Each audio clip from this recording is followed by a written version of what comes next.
Bye, James.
What up? What up? What up? What up? Look at this guy. What's going on? I love it. I love it. I love it. Fucking guy, stop already. Hey, Yes. Oh, shoot, What's up, guys? How we doing?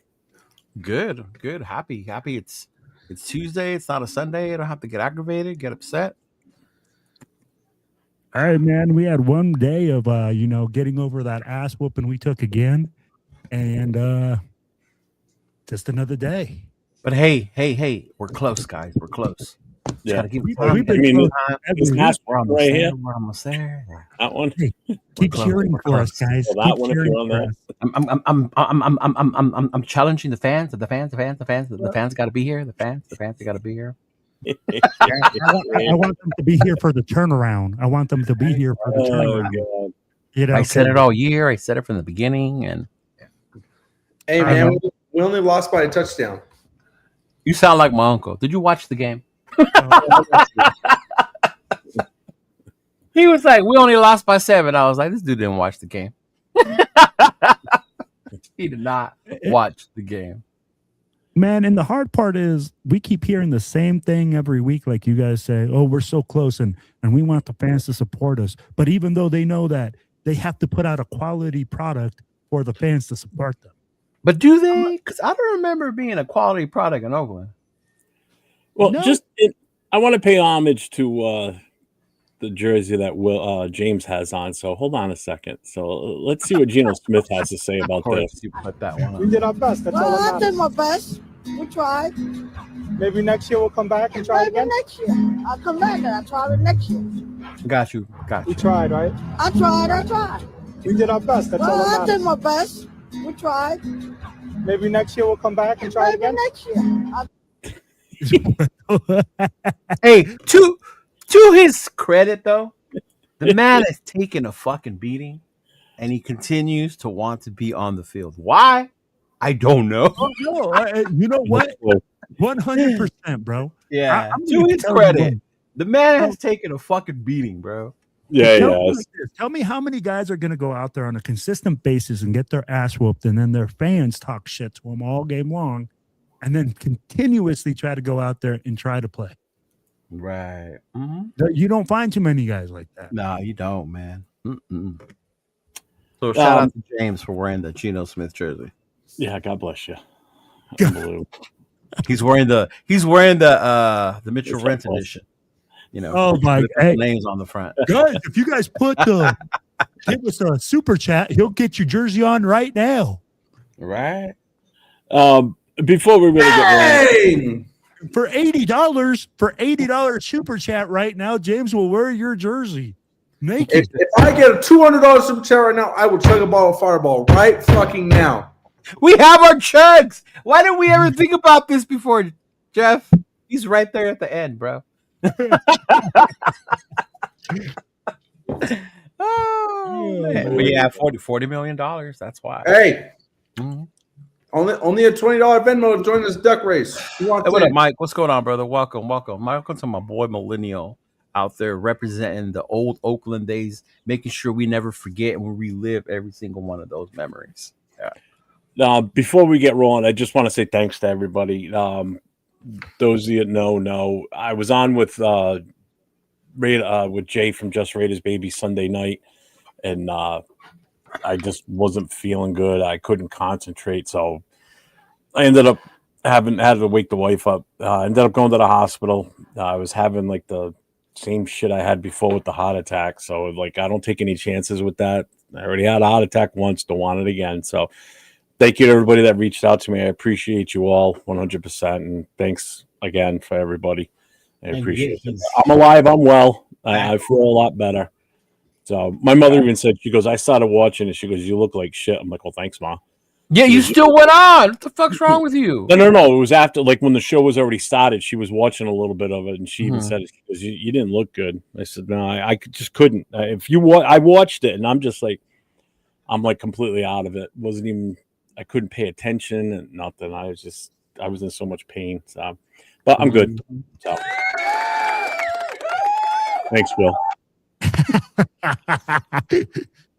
But Cheeto, why is it that you look so sad today, bro? Why is it that you look so angry? You just had a great show with Jeff Barnes. Dude, I watched that whole thing. That was awesome. Yes. I'm like, bro, tell us about it. Because I'm like, you haven't told us nothing. You're just holding it all in. I'm like, what? Did you just let all the juice go during the show, bro? What juice? No, I was out. Dude, Jeff Barnes. Shout out to Jeff Barnes. Jeff Barnes is one of the coolest fucking players you will ever meet, man. You talk about humble. This guy was on 2 Super Bowl teams, right? Yep. Oakland and LA. He talks about the legends that he's played with, having played with Coach Flores, with some great ones, having played with Coach Madden, bro. Like, and just the love and the energy that him and his wife have for the Raider Nation, you know, and this cruise that they're doing, you know, his cruise, no corporate shit. It's for charity. It's for benefit. It's for Raider fans. The more fans that attend, the more legends they can invite. You know, they're trying to get the next one they're trying to get is Lester Hayes, but apparently Lester's afraid of the water. You know, but man, shout out to him. Shout out to him and his wife, and on that cruise, bro. It sounds like a lot of fun and for a good cause. You know, she talked about the different charities they gave out.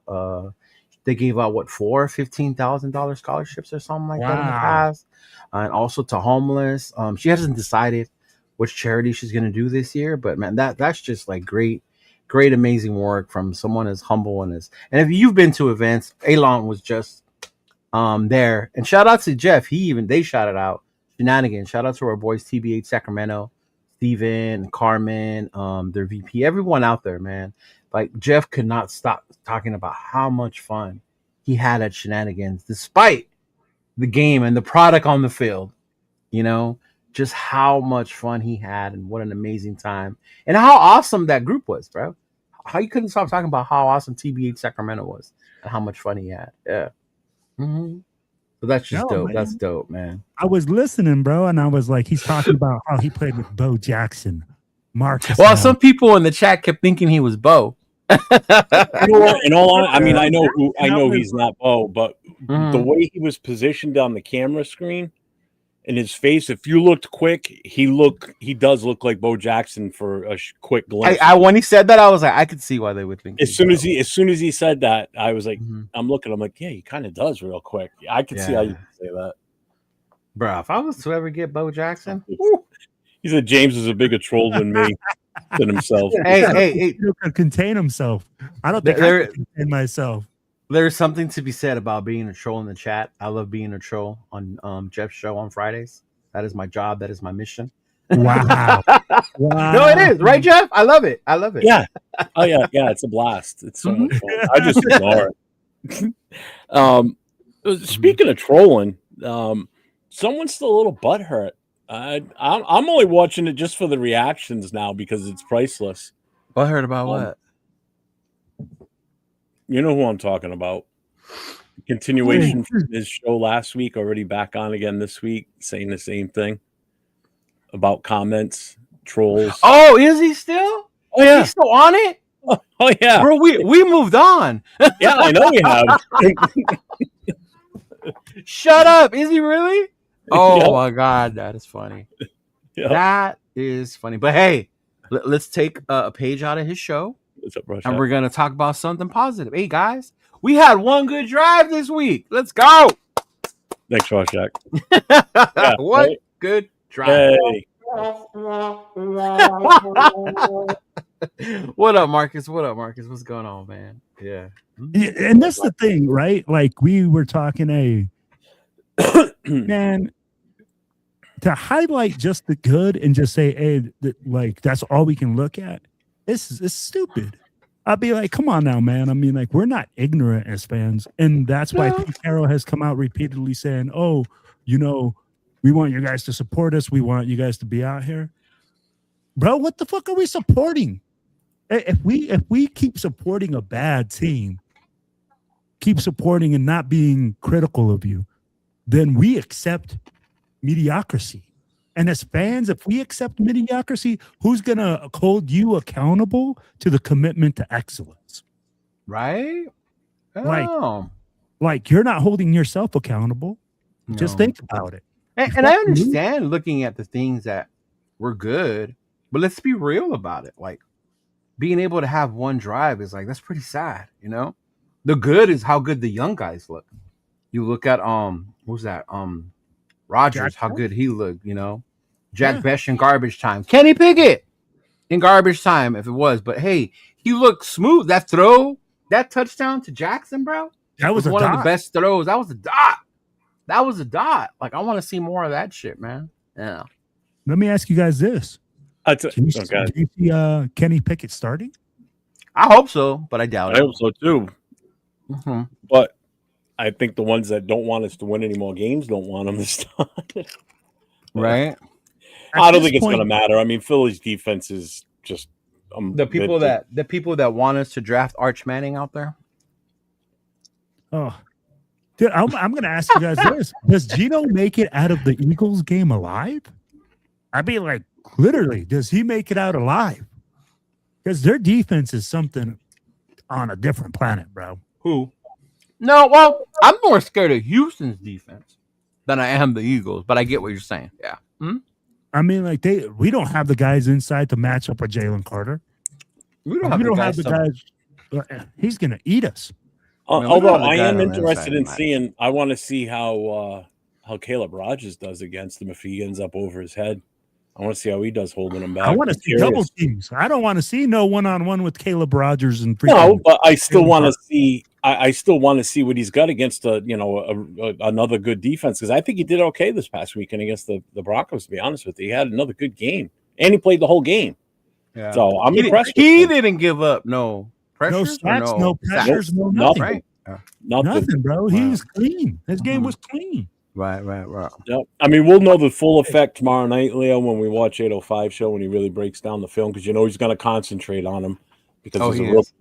But he's not. From what I saw of the game, I didn't see anything that made me go get him out of there. Like, oh my god! Even if he did screw up a couple of times, he's still a rookie, man. Give him a little bit of a break, you know. Plus, he doesn't have a great supporting cast. No, but then it brings back to what we would say about going to go get offensive linemen, right? It gives you hope. You have Rodgers, you have JPJ, you have Colton coming back. There's still Grant. Grant's another one that's still out there, right? I still believe that if you move what's his name? The right tackle. Move Glaze back on the inside, right where he originally was going to be. Maybe he'll start to get back to it, or maybe with a better offensive line coach. Maybe Glaze can still be on the outside, but have someone coach him up. But it's going to be interesting to see what happens this Sunday for sure. Mm-hmm. I will say one thing about Pickett versus Gino. I think he's got a hell of a lot better pocket presence. Saw a difference there. As soon as that line started crashing, he was gone. Gino would stand back there and dance around like Fred Astaire. And his clock is quicker. The minute that back foot hits, the ball's gone, or he moves out of that pocket. Yep. Yeah, which is what you would expect Gino to do, being a veteran. But he's a 35-year-old veteran, bro. He's 35. But that's even worse, though. You've been in the league this long. It's not like he's, feeling new to this shit. You can't expect him to use athleticism at that age. I mean, like, bro, you're not as athletic as a linebacker. That's what made me laugh when people were calling him Gino Vic and shit like that. Like, Oh, like the guy down the other end there? Like the guy down at the end. The guy wearing his own jersey? Yeah. Hey, baby DC, you good? Did you call him Gino Vic, James? You know, Vic? Huh? Did you call You him never Gino called him Vic? Gino Vic, right? I I thought thought he that was did. somebody else. No, I never called No. him that. Yeah, there I was thought another that guy was who called him Gino Vic. Yeah, it wasn't him. Yeah. You sure about that? You're going to Yeah. make me go back and look at the shows now. Uh-huh. Yeah, I would rather see that too, but I don't see that happening, Gio. Uh-huh.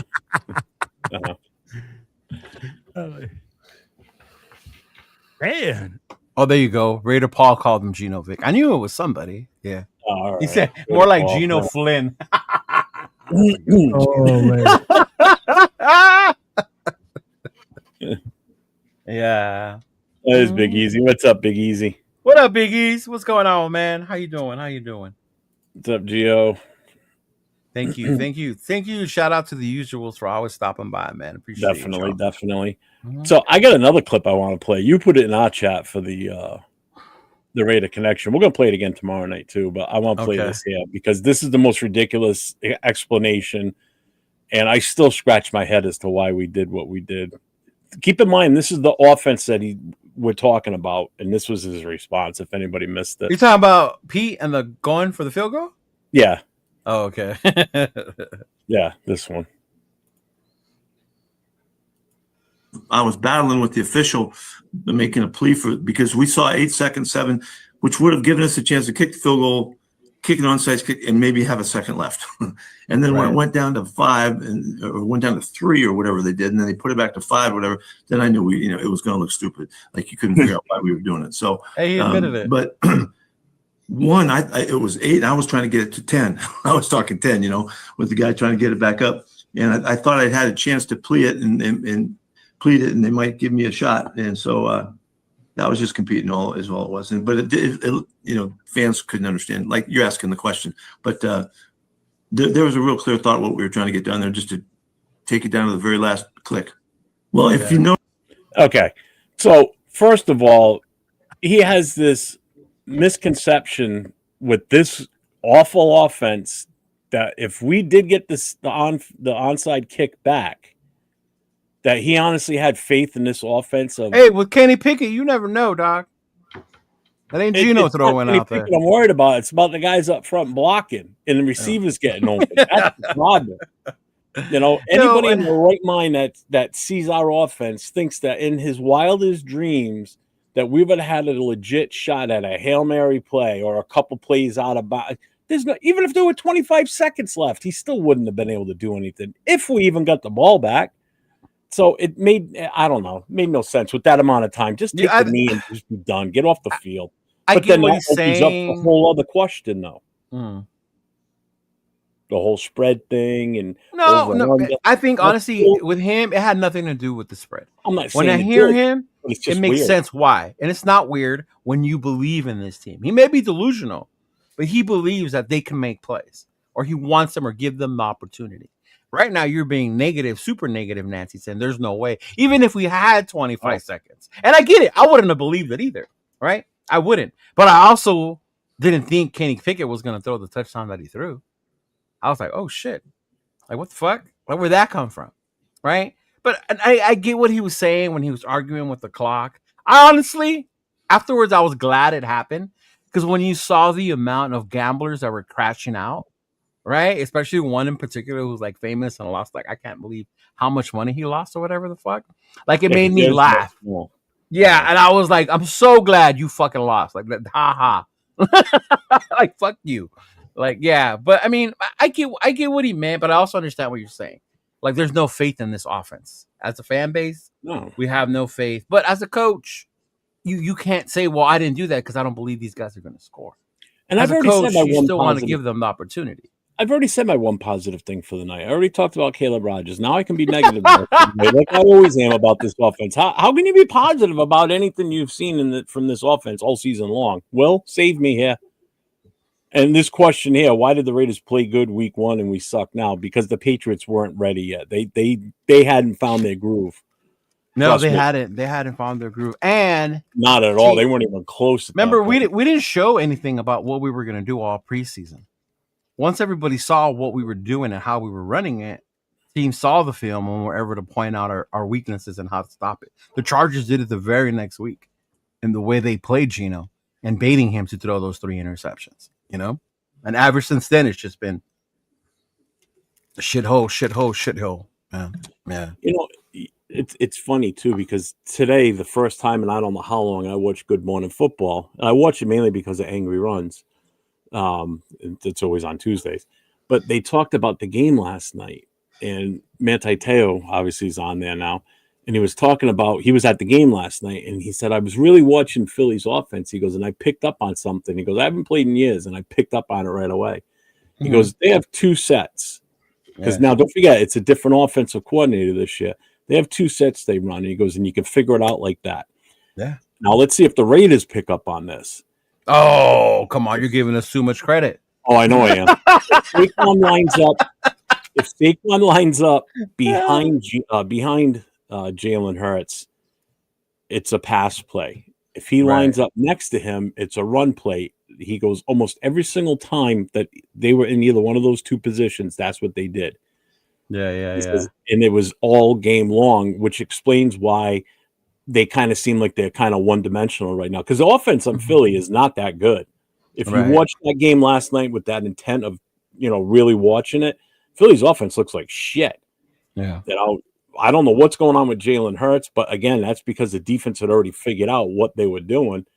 And that's why that was a turnover game, man. It was every time you turn around, they were turning the ball over. So if our defense, our coaches can figure this shit out in this time frame, and maybe we could possibly hold them.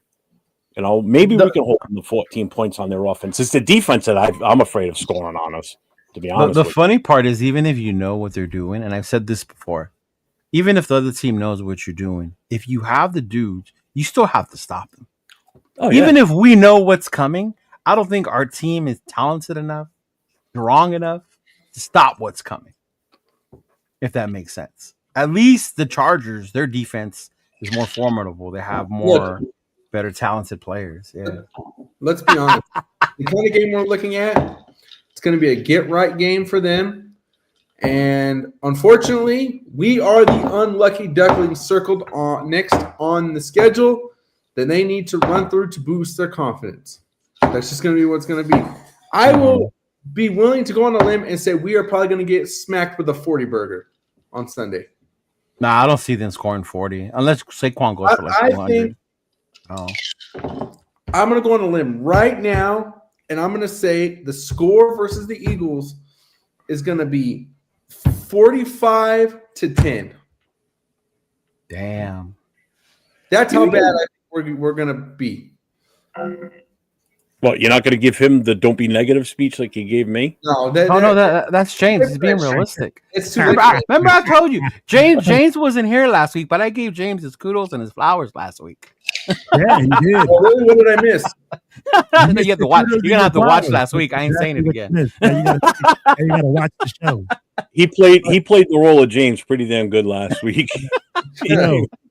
So he was spot on. Negative Nelly, you. But Money Chuck's got a question for you, James. He's curious to know what you think of Mendoza, white flag raise, and if we have the pick to take him, should we? I mean, do we have another option? I mean, why not? What the, always other options, but if it's but listen to the question. Mendoza in particular. He's asking you your thoughts on Fernando Mendoza. There's other quarterbacks, but he's specifically asking you about Mendoza and what you think. And if we have the pick, should we take him? Have you even watched his games, James? Yeah, I've watched. And if you haven't watched enough, just say that, dog. It's okay. No, I've watched a little bit. I haven't really, to answer your question, Money Chuck, I haven't really divulged super deep into the rabbit hole yet. Okay. Of him. That's just not something I usually do until the season's over with because I'm too focused on looking at what our team needs first. Because based off what our team ends up needing the most, that's usually what I decide to look into more than likely. But, I mean, given the fact that, we need someone at that position, it's obviously a clear position to need. I mean, I don't see how it would be hurting anything, honestly. I mean, in my opinion, could it really do more harm to us than we've already done already? I mean, we already have all these self-inflicted injuries. So, I mean, can it really do anything as bad to us as what we've gone through the past 2 years? Probably not. It can, but it also can be good. Just depends. You never know. I mean, let's be honest. If we get a third win next year, we're better. So we're on a more positive note. Remember, don't say things can't get worse because we said that last year. Fuck you. And right now we have 2 wins, so maybe things can get worse. We can only come up with 1 win next year. Oh man. And ET, I don't think it was that Pickett had more time. I think Pickett was just more decisive with his throws. If you look at it and you count back, watch when he lets go of the ball. The minute his back foot hits, bro, 1-2, ball was out. Mm-hmm. Cheeto, also at the same time, I'm like, he's less rattled. I'll be like, let's be honest. Geno Smith is rattled. Oh, like he's looking like he's in shell shock. He's looking at where the rush is coming before he's even looking to where the routes and the receivers are at. Yeah. And I mean, like, you can't blame him. Yeah. I'm like, right now with the offensive line being what it is, you can't blame him. And I mean, like, that's the whole thing. People are going like, oh, Kenny Pickett. Yeah. I mean, like, when you haven't taken 500 hits this season, you're going to look all right. Yeah, I'll be like, you're going to look good. I'll be like, but I'll go back to what Pete Carroll said. All right. And you asked about Pete Carroll. I'm going to tell you something. Pete Carroll selling bullshit aisle 1. He got so close clearance, baby. And that's exactly what he's doing. You know, that was good. That was good. You know, he comes James out and was unamused. We're gonna go and kick a field goal, and then we're gonna make this. What about execution? That was funny, man. Yeah, and it gets you. And I mean, like, what about execution? What about you calling the timeout at those 8 seconds? Oh, right. You know, and what the hell is going on? And don't tell me that, first of all, that, you know, the referee called it at 3 instead of you calling it at 8. If you saw 8 seconds, then why are you not arguing the point for those 8 seconds? He said he was. He said he was trying to argue for 10. I'm like, then why did it? And I'd be like, why didn't they review it? Because reviews have to go from upstairs. You can't just argue a review. Don't you get review? You can ask for a review. Right Not now. Under 2 minutes, bro. Come on, Will. Oh, that's right. 2 minutes. That's right. I forgot. Those calls come in from New York, or if you're the Kansas City Chiefs. But I didn't see that. I didn't see 8 seconds when the guy went down. I remember seeing something like 8 seconds because it's me and Chona were watching it. I was like, oh, bro, the clock's still running. Yeah. Mm-hmm. I thought I saw like 5, 6, but I'm like, you know, I thought they called it right on. But I could see him arguing as a coach. That's your job to argue that part. Yeah. Yeah, you have to. You should. And you should. And if you didn't, then shame on you. But I thought I didn't know if he argued it or not. But I'm like, I'm telling you like this, hell or high water as a coach, bro. If you think there's 8 seconds, you better fight like a crazy dog. I'm like, you might as well get ejected for those 2 seconds. What a big look. And that's the other thing you think about this, man. In 2 years, we've won 6 games. Hey, bro, season ain't over. There's still time. It could be 7. Have hope. There is no hope, Cheeto. What's the hope? Do you think Violator and Gorilla Rilla are out there hoping we lose, Jeffrey? Ain't nobody hoping that we lose. I don't know. I don't go and like who goes and says that. Oh, I hope my team loses. I can't say the name. I can't. Don't say it. Don't say it. No, I can't. Say it. No, there's people watching, so no, I'm not saying the name. Not doing it. You're not dragging me into that one. Certain fights I won't pick, and that's not one of them. Let's see. Shit Rays might beat our ass. The Charger game was some bullshit. Hurts tends to fuck up when the game matters the most. When he forces the ball, it's always a deception most of the time. I will say this: so crazy. You actually have to be fairness to Hurts, a lot of those were tip. There were a lot of tip passes last night too. The last one wasn't, was it? No, it did. I think it. No, it did bounce off one of the receiver's hands. Bro, him and Gino must go to the same QB coach then. Oh, that's what I said last night on Leo's show in the chat. I said, when did we trade Gino to Philly? Come on now, let's not do that to Jalen Hurts. Like he didn't just win a Super Bowl last year. Wow. No, let's not call him Gino. But let's not call him Gino. Okay, well, I think during the offseason he might have hung around Gino because something rubbed off. Come on now. He did not. Hey, fuck you. I got him on my fantasy league. He lost me my game last night because of those interceptions. That's why you're mad. Hey, no, fuck you. That's why you're mad. Yeah. 8 points right there. I would have won if it wasn't for that. Jeff, your fantasy team just sucks ass. Not even in the same league, so you shush. Yeah, we are. Aren't we in the same league? Yeah, we are. We are in the same league. I'm in Leo's He's league. talking about that in a different league, bro. That's the only league anybody can be in is one league. Dude, I'm in like 6 or 7 other leagues. Get out of here. Get out of here. Right. Get out of here. Hey, He has time for 6 or 13 7. 13-1, baby. 13-1 in fantasy. Please. I'm so gonna laugh. Undefeated season. I'm so gonna laugh when he loses in the playoffs, bro. I'm so gonna laugh. I'm gonna laugh. I'm gonna laugh. I'm gonna laugh. Cheeto, Cheeto, you can't even lie. I've been killing it, bro. I'm telling you. I already told you once. Well, let me it tell you happens what. every year in my league. Somebody runs the table like that. That round one, they have always got eliminated. To the point where they argue with me about why am I playing round one? I shouldn't do that. Will. Yeah. What's up? Let me tell you to this point. In Cheeto's league, I've got like maybe 2 games where I won by like a point or 2, but the rest of them I won by like fucking like 40 plus points. Thanks, Bono. Astronomical, bro. And there's only like 3 people actually playing with their teams in that league. That league took a shit this year. Yeah. Just nothing but belt to ass. Everybody traded their best players to James so James could feel better. Honestly, like this is probably the year that league has had the less interaction or movement in all the years I've had it.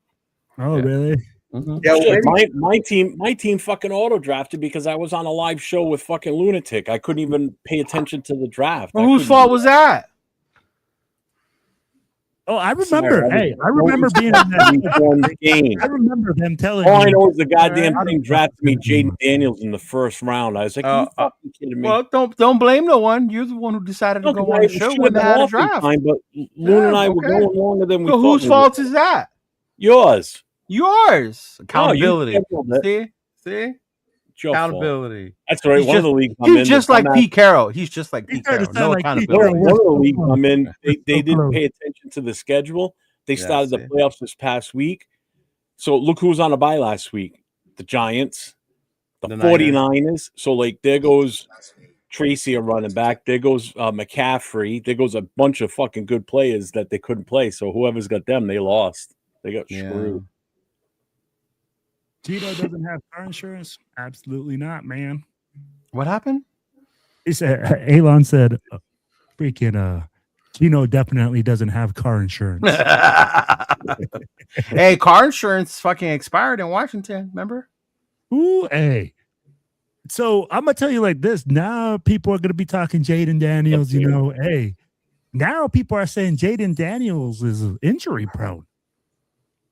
Again, Jaden this Daniels is why I keep saying you need an offensive fucking line, regardless of who's back there. Okay, so let me ask you guys this. Now that we talked about, and Cheeto has been educating me on college football, guys, because I don't watch a lot of college. I watch some, but you know, he's been educating me on the whole process now of the championship. Yeah, we got to do a whole course because I've given you a quick crash course. Yeah, he gave me a quick crash course. You know, I'm back in college football back in the 1990s and 2000s. Yeah, where you know you rock back in the old day. But Fernando Mendoza coming here and we draft him number 2. We have to ensure that our offensive line is ready to go, guys. This is the whole thing. Everybody keeps saying, "Oh yeah, we're just like a quarterback away." Who? On what planet? On what fucking planet are the Raiders only a quarterback away from being a good team? I'll be like, we got more holes than Swiss cheese. Just being honest. So if we do draft Fernando Mendoza and we do draft him first or second overall, what do you guys expect the rest of the draft to be like, especially, or who would you guys like to see come in to shore up that car insurance, right? That Mendoza insurance. Again, people don't listen. Free agency is first. That's Why are why we focusing so much on the draft and who we're going to draft to protect them? No, my question was, who would you guys said, like? who are we going to draft to support the car insurance? No. I said, if we draft Fernando Mendoza, who would you like to see come in free agency to shore up that free agency? You said draft. I said if we draft Fernando Mendoza. Well, first of all, you're going to pick up free agents before you draft, like Leo said. Thank you. Free agencies first. That's why somebody asked me. Somebody asked me the other day. They said, if in free agency, I'm sorry. They asked, would you take Mendoza with our first pick? I said only. It was Bueno asked me this actually. I said only if in free agency we shore up that offensive line. Meaning, if we put all more money and do what we can, send him strippers, send him to the Bunny Ranch. Lindenbaum. Yes. Get Lindenbaum over here from Baltimore. He's a bona fide center. No more dicking around with all these different guys. We've had like 5 different centers this season, okay? I'm tired of that shit. Settle on one guy that you know is going to handle it. Get that guy over here. Maybe get one more free agent offensive lineman as a guard on the left side. Get rid of Parham, okay? A right tackle. You do that. Even if you get just Lindenbaum, I'm all in on Mendoza. If you can't get anybody on that offensive line in free agency, Caleb Downs. Yeah. That's exactly what I answered Bueno. Bueno goes, if you had to pick Mendoza, would you right now? I said, right now, based on this team where we don't make any changes, no, I take Downs. I would take Caleb Downs. You have to look at the draft like this. There's only 2 main quarterbacks, Mendoza and Moore, right? Simpson fell off. Simpson might even stay. All right, you're talking about 2. How many teams need a quarterback? If you think about it, this is like the Bryce Young, CJ Stroud draft. There's only 2 big guys out there, and a lot of teams are going to want these guys. If we don't or we can't address in free agency the way me and Jeff were saying, right? You do what the Bears fucking did. They traded away their number 1 pick to Carolina for more capital. They picked up fucking players. And you know when the Bears got Caleb Williams? The following fucking year. And even when they got Caleb, they still had work to do. They had a fucked up coach, right? They had Eberflus still out there. And they were fucking all this. But once they brought in their guy, they have Caleb. They got in a good coach telling Ben Johnson, hey, we have this shiny new quarterback for you to mold however you want, right? And we're going to spend money in free agency to make sure you protect this kid. It brings in a good name coach that way. That's how they were able to get Ben Johnson. And look at this. They grabbed offensive linemen, and they took a couple from the Chiefs. And where's the Chiefs' offense this year? Yeah. That is good. They took a quarterback and a receiver because they took Roma Dunze and they took Caleb Williams. They took O-lineman, and then even again, bro, they fucking signed him. Yeah. That's how you fucking do it. But I'm saying, if they really feel, if they believe in Mendoza, they believe in Moore, and they can shore up the offensive line one way or another, then go get them. Go get them. But if you don't, that's what I would do. Yeah. You got to take care of it in free agency. If we don't address it in free agency, like if we don't bring in a line to protect this kid, you will, and we still end up drafting him. That son of a bitch never touch the field unless that offensive line looks good, even with what we got now. That's all I got to say. Whether or not you're going to ruin this kid. And if we don't take him, then I think the other option is, like I said, either Caleb Downs or you trade back. Yeah. And shout out to Caleb for not getting ruined. He had a rough fucking first year. Bro. Yeah.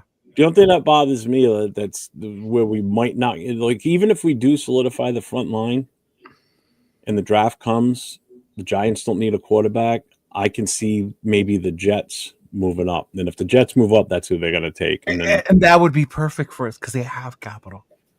You could take, you know what, you guys want this dude here? Come up, take our spot. Take our spot. Yeah. Yeah. Yeah, that to me, that's got to be the way, bro. And it's not that I don't like Mendoza. Mendoza made some great fucking throws against Ohio State. But Mendoza, Mendoza has the benefit of playing with the best fucking defense in the nation right now. So when you're a quarterback and you know you have the best fucking defense in the nation behind you, that's good for you. It's a good thing, right? But he did make some clutch throws. My thing with Mendoza is I want to see what you do in this playoff run. Now you got a number 1 seed. Last year, pay attention to how many of the number 1 seeds moved on and how far they got. It wasn't that many. Only Ohio State was the one that made it. Just pay attention to how they do in the playoffs, bro. Yeah. Mm-hmm. Yeah. Mm-hmm. Yeah, Coach, to answer your question, it's not like any. If you look at chats and messages on Instagram, Facebook, I mean, there's a shit ton of people out there saying we're only a QB away. Yeah. Those are people reaching for names half the time. They're not looking at it from the total aspect of the team, which is, some people just don't look at it from a football standpoint. They're just looking at, oh, we need a quarterback. Let's just go get this guy. No, you got to get everything else in order first. Yeah. Besides that, we don't even know what's going to happen with so until the coach's situation is figured out, if we're staying away from him and who comes in as the head coach and offensive coordinator, Mendoza might not even be the right fit for whatever system's coming in here too. That's the other thing to look at. If Pete Carroll stays, do you guys want Mendoza or more? No, I don't. No. I don't want him to. I mean, like, we've talked about this. Can Pete Carroll develop a quarterback? No. Good years. Yeah. I mean, like, when's the last time you heard Pete Carroll developing a quarterback? Never. Boom. Like, so why would Russell? They drafted Russell Wilson, but he didn't develop Russell Wilson, bro. Who did then? If he was the coach, bro, he came in. Bro, Russell Wilson had like 10 years in college before he came out. See what I'm saying? Do your college homework. Like, he didn't have 10 years in college, bro. Stop. Yeah, 6. Stop. 5. Stop. 5 or 6. Didn't he go North Carolina, Wisconsin, and equal 10 years. Exactly. Well, 6 or 5, I think. Hey, so one of them did 5 or 6. I know Bo Nix did. He was still the coach when they drafted him. That's what I'm saying. He was a rookie and he beat out Flynn. So what are you going to do? So you can't not give him credit for that. No, right? Who made the decision to start him? Pete did. But Pete was also 2 years younger than that. I'll give you credit on that. Yeah, he did make that call. That's what I'm saying. You can't say never because he did it with Russ. Yeah. But he was a lot younger then. Yeah. And he was the one that wanted Marshawn Lynch on that team. That's right. He's the one Buffalo at that point. Because that's right. Yeah. I forgot Lynch started with Buffalo. I started with Buffalo. Mm-hmm. Yep. Big Easy's got a question. If Ruggs gets parole, would you bring him back to the Raiders for league minimum? Bro, Ruggs ain't getting parole, homie. Did you hear what happened to Ruggs? No. He's not in a home no more. Now he's fucking back up to like inside a prison. What the fuck did he do now? I don't know. Yeah. All right, well, that answers that question. That would be no. Yeah. Yeah, he's not even on that lower thing that he was on or whatever. He ain't even on that no more. Mm-mm. Yeah. Really? Yeah. I saw that. Yeah, look at the Dolphins. Everybody thought McDaniels was going to get fired weeks ago, and now look at them. They're 6-7 right in the playoff hunt again. But McDaniels is a great offensive mind. He is. He's a guy that can use people and put them in their best positions, and the Raiders have no one. I'll be like, and we're still talking about Pete Carroll's son being the offensive line coach with us giving up Sackapalooza every single week. Every single week, man, we talk about this. Well, in all fairness, they gave up like sacks this game than they did the first time we played the Broncos. Wow. That's it. Like, come on, man. And that's the hard part. It's always. I mean, that's progress, though, right? The first time we played Denver, they got 7 sacks. This time, they got 4.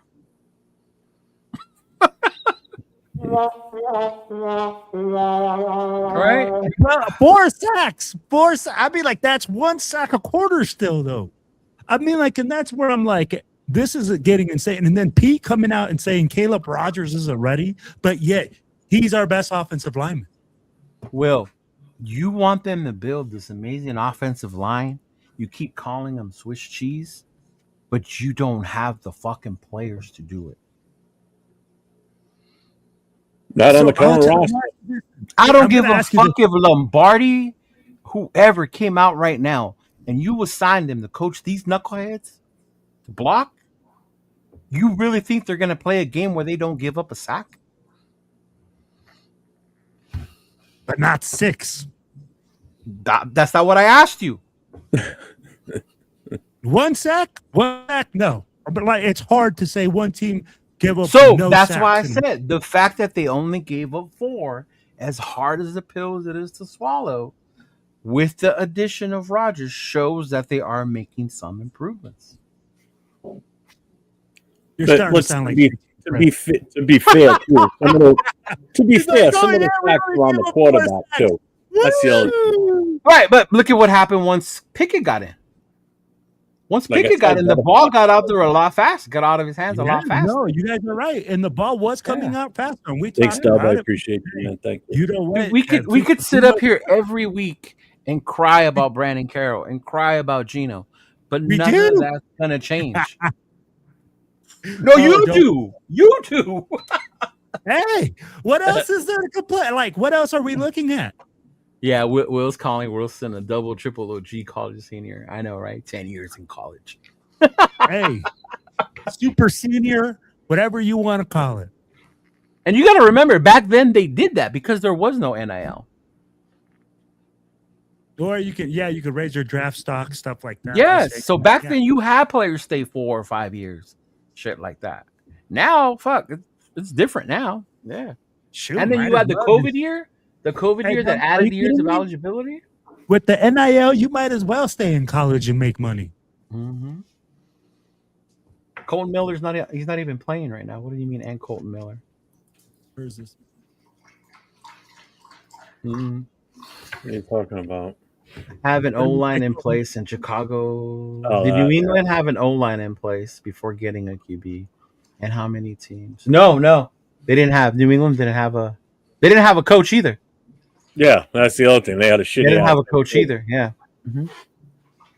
That's the part people forget when it comes to Chicago and New England. They have new coaches. Eberflus is gone, and who coached New England before Vrabel? Was it Jared Mayo. Mayo's gone. Mm-hmm. Yeah. He was going 5 minutes after that last game of the season, man. Mm-hmm. So as much as we want to argue, get a quarterback, get an online, like let's get a coach. Let's get a coach. I'd be like, but who do you? No, but the answer is but where real you- quick, the answer is question. No, they didn't have an O-line in place, but No. they also had a disorganized team last season. They weren't They that did. great last year. They were horrible. No. Mayo was a horrible coach. They had no their offensive coordinator wasn't that great. Yeah. Everything was just down in the dumps for them. It's the whole reason Jared Mayo got fired. Plus the fact that Vrabel was available. There's no way. Yeah. Let me ask you Father guys this. Crap was going to let that go by. There's no way. Look Let at me them ask now. you guys this. Are we going to be saying the same thing about Pete Carroll next year if we get a coach that comes in here and changes it? Is that Pete Carroll just couldn't get it together? We're saying that this year. If he's Yeah, here we're next saying year, it in the if middle he's here next year, we already know what the deal is. Hey, I was all in favor of Pete Carroll. After that preseason game 1 and the press conference, after that, that's it. I was done with him. Jeff That's was the getting answer so I'm getting from the mad head when coach people on were how bad the calling offensive line is. Pete because of his Season's age, already man. over. And guess what? I was fucking right. I was right from that moment when I first talked about it. After that press conference. From that moment, but not from the beginning. No, because I thought we were going to be okay. But the game, from the game to the press conference to the first show we did, I was on it. I'm like, this is horrible. We're going to be bad all year. I can see it coming in. We've been bad all fucking year. Jeff was Non-stop. calling the senior citizen hotline abuse line on people, talking bad about Pete Carroll. How dare you bring up his age? His age got nothing to do with it. Wow. Yeah. Oh man. He shout out to Jeff for sticking up for the old guys. Yeah. Hey, I was all in his corner, man. Hey, I even went on to Severe and Faro show and fought Severe over it, but I've since conceded to him. I'm like, you win. You were right. Right. And that's the crazy part. I'm Put up alive, the Cam like- Ward one again. That's what we don't want to do.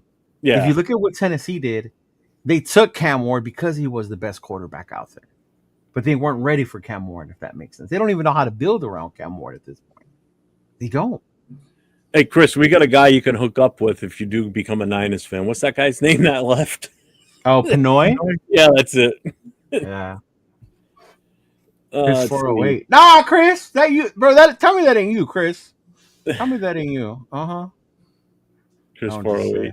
Yeah, I think that's my friend Chris. Yeah. What's up, Rebel? So Caleb Rogers didn't give up a sack, a pressure, or a QB hit, or a penalty. How do we know when Charles Again. Frank gets in there? He's just not as good as Yeah, he's not just Why as good. do we do this as Raider fans? The guy has one good game, and we put him in the Hall Two. of Fame in the Super Bowl. But so right now, Cheeto, I think it's because Two games and one against a great defense in Denver too. So No, I get that, but bro, we No. said the same thing about Glaze last year. We don't need no right tackle. We Yeah. got Glaze. No, I get what you're saying. You asked why people do it. I'm just telling you right Yeah. now. Hey, we're all pulling the JG the brick. We're Like, all trying why, to see the bro? positivity out there on the field. Don't be a negative Nancy now, Cheeto. I need to see some consistency out of motherfuckers. Well, and I mean, like, I think what people are looking is, hey, we don't know if he's going to be. Yeah, consistent, 805. right? I remember. You I you have remember. potential there, though, bro, and that's what people are doing. They see potential, and they're trying to grab onto any little thing that's positive. But bro, like the 'cause our team is potential they so saw in the wide receiver who's 6 feet tall and runs a 4 something. Like that potential. yeah, Philly Eagles, we're ready. You know it.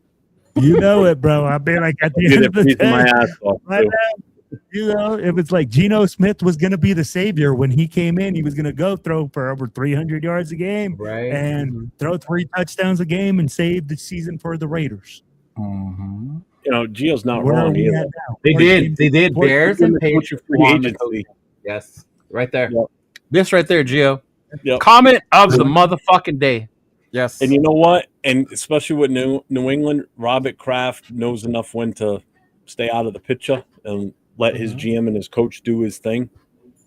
And it's proofs in the pudding. Look at them. They're number 2 now because Denver won. But let's see. What's up, 805? Remember we saw promise in this O-line last season. Remove Brendan Carroll, get a legit O-line coach and a top lineman in free agency. It could be fixed fairly quickly if you make the right moves. Absolutely. That's what I've been saying. It's like how does an offensive line from how they played last year, which was pretty decent, not great, but they were decent, fall so far from where they were last year to this year? It's coaching. It's totally the coaching.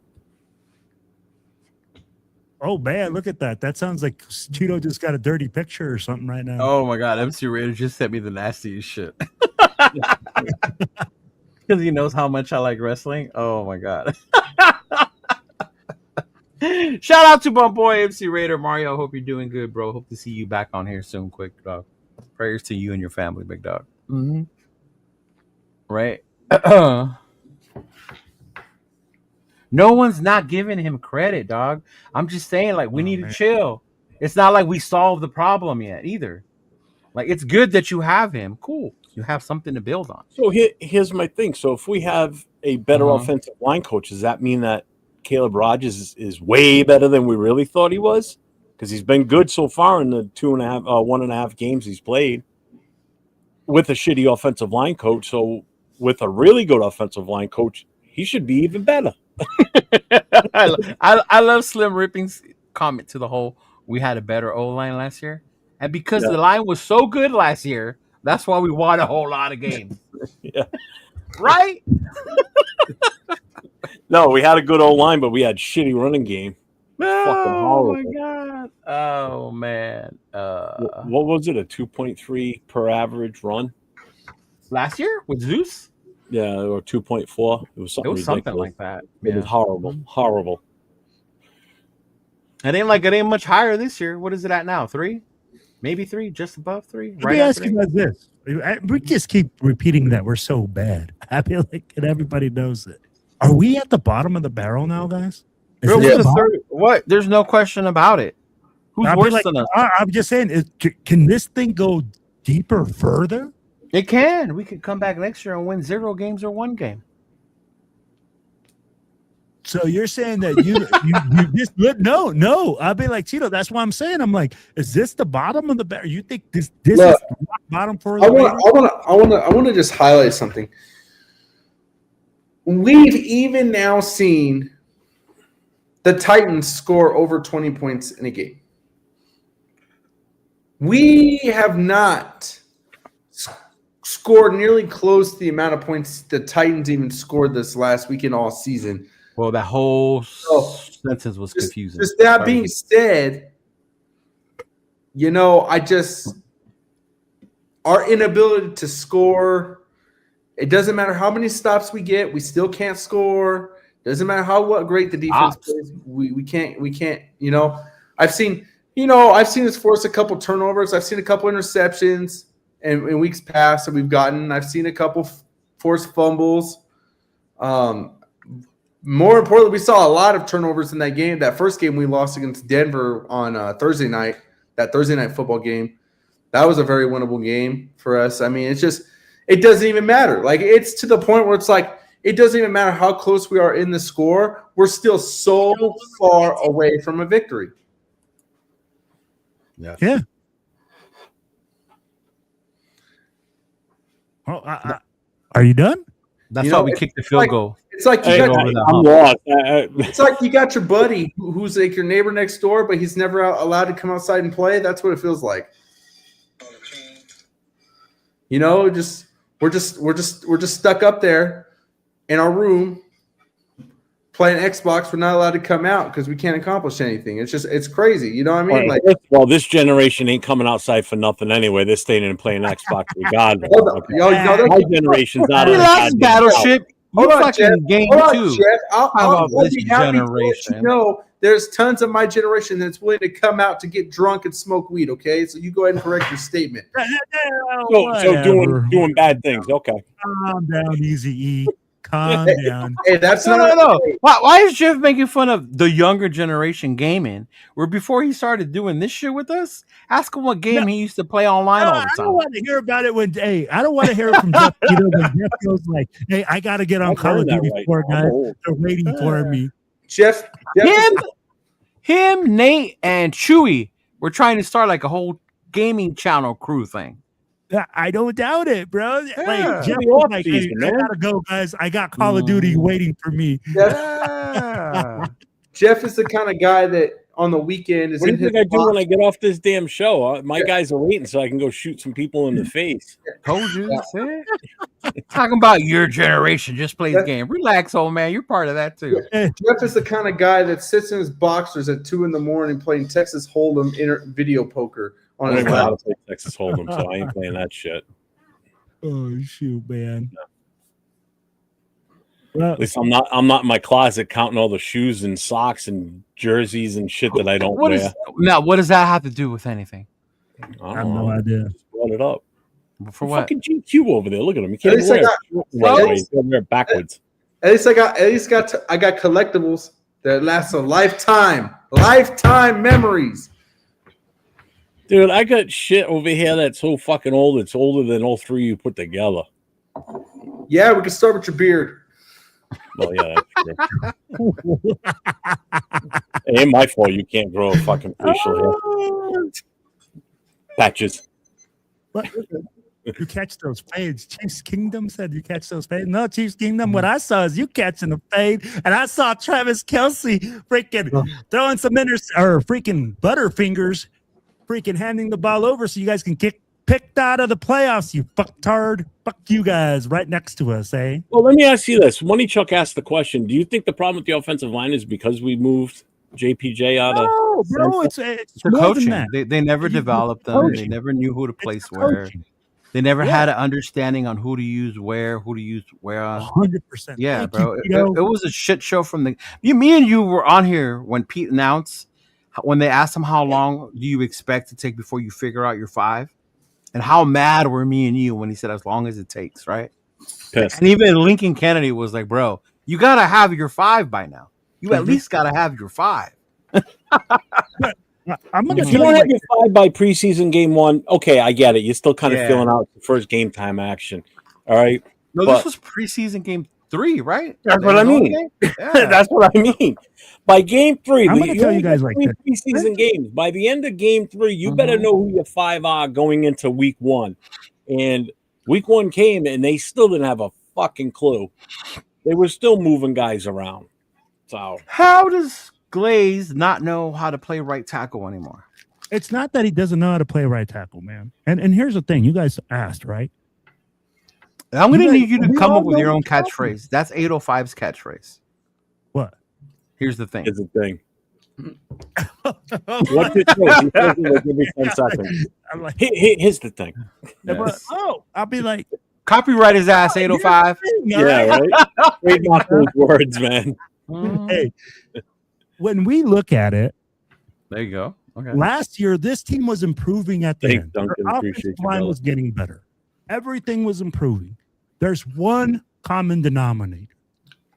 It's the coach that's coaching them. That is the biggest issue. When you can't even gel. Tell me the last time you saw our offensive line have so much cohesion that they're sweating, that they're going to war together, that they freaking know each other so well in and out because they've played so long together. Bro, these guys are being moved around. There's no cohesion. There's nothing that the guys are doing to work together. They can't even like build up a sweat together before they're being subbed out. Look at the last game with Caleb Rogers. He had 17 snaps, and so did Mafi. Yeah. That's for you, James. If you're really evaluating players, okay, I'm like, why wouldn't you let them in for more than 17 plays? Tell me what type of evaluation you're going to get out of 17 plays in a game. Well, it's not Then a why game. have him in there? It's an organized practice based on how Pete talks. Remember that they're still That's what it feels like, but at the same time, week that's 14 the is still way I am, practicing. in The games are 17 still reps, practice. what are you evaluating from a player in 17 reps? You're telling everybody that this guy sucks, that this guy can't play, but you're going to evaluate this guy in 17 plays. You're going to see exactly how good that guy is. Here's the thing, and here's the real question. We keep saying the just said it offensive too. line got. I know, I did it on purpose. Everyone keeps saying this offensive line was better last year. What made it look or tell us that it was better at the end of the year? What changed? What did we see in the last 6 games? What improvements? In the run. Did our run game get better? Because Zeus still looked like ass, Yeah, he did.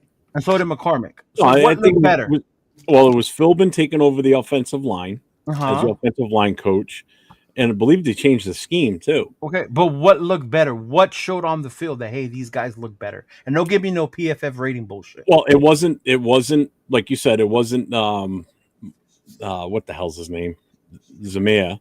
You know, McCormick was running better until he got hurt again. Abdullah had some decent games in there. Actually, he was the only one to hit 100 yards in the game all season last year. So, I mean, that right there alone is like, okay, well, this offensive line is definitely playing better than it was early in the season because we weren't even getting close to running for 100 yards with a running back prior to that. Then also, Dula was the only one, right, who got 100 yards? yeah, I'm looking it up right now. That's fucking wild, yeah, he's bro. the only one to break the 100-yard mark last year in the game. You know, So so that's I mean, what I'm saying. Like we keep saying that. The only But the thing I can remember is the having protection hope was with better JPJ. too, though. So who was our quarterback? Minshew or O'Connell? It It was a was, mix of both AOC. towards the end because they were Were both. they having good games? I'd have to go back and look at the stats to give you the. I true remember answer. falling asleep during the Atlanta game because the game was so ugly. Well, that was also Ritter. That was Ritter. Right? That was Ritter. Okay. Yeah, that was Desmond Yeah. Ritter. that was supposed to be his revenge Right? game. Mhm. Revenge for what? Yeah. He sucked there. He sucked here. Our last game was against the Chargers, and they whooped us, right? To be honest with you, last year was a blur. This year has been a blur That's what that I'm I can't. saying. I want to get Yeah. past because I just want the season over with. I just remember having faith that JPJ looked promising and Glaze Yes. looked promising. You know, And that Colton Miller coming off an injury was starting to He get was, back and into I think that's form. the other thing too. after Is the he was getting mid-season, better right? Once he came back from injury, he was getting better every game. You could see his full ability coming back, or full mobility of his arm and everything. So he was getting better. So by him getting better also makes the line better too. You know, so there were a few different things that made that offensive line look like they were performing better. You know, and again, if you look at the stats and everything, like your offensive line could be not that great, but it's also depending on how good your quarterback is in throwing the ball. Is going to make the numbers look good. So automatically you're going to think your offensive line's better than what they are. If you got a running back that's running for 100 yards a game, your offensive ranking is going to go up. So therefore you think your line's decent because you're getting 100 yards every game from a running back. But we didn't do that. You got a running back that's getting 30 yards a game on like 15 carries. But when you look at his true numbers running, he's also really had like negative 15 to almost 20 yards because he's getting tackled in the backfield every time he gets the ball. You know, so that's what brings your ranking down on your offense. So you may think your offensive line's good. It's players that are boosting those numbers, you know? I like Slim Reaper's answer. I'll save you the trouble. We suck last year too. True. Oh, we saw that we were better. But check this out, Cheeto. I'll just give you the box score from week 16 last year. Right? Who did we play? The Jaguars. Oh my God, that was another ugly game. I remember that one. We had 300 yards of total offense. Okay. Tell me when's the last time you read 300 total yards of offense this year? Week one. Okay, week one was the last time. So there you go. That's the first game that comes to mind. I'm sure there was another one. Maybe the Chicago one. We had 34 minutes in time in possession. 34 minutes. Yeah. Aiden O'Connell went 24 for 38, 257 yards. Oh my Lord, he looked like fucking Joe Montana out there.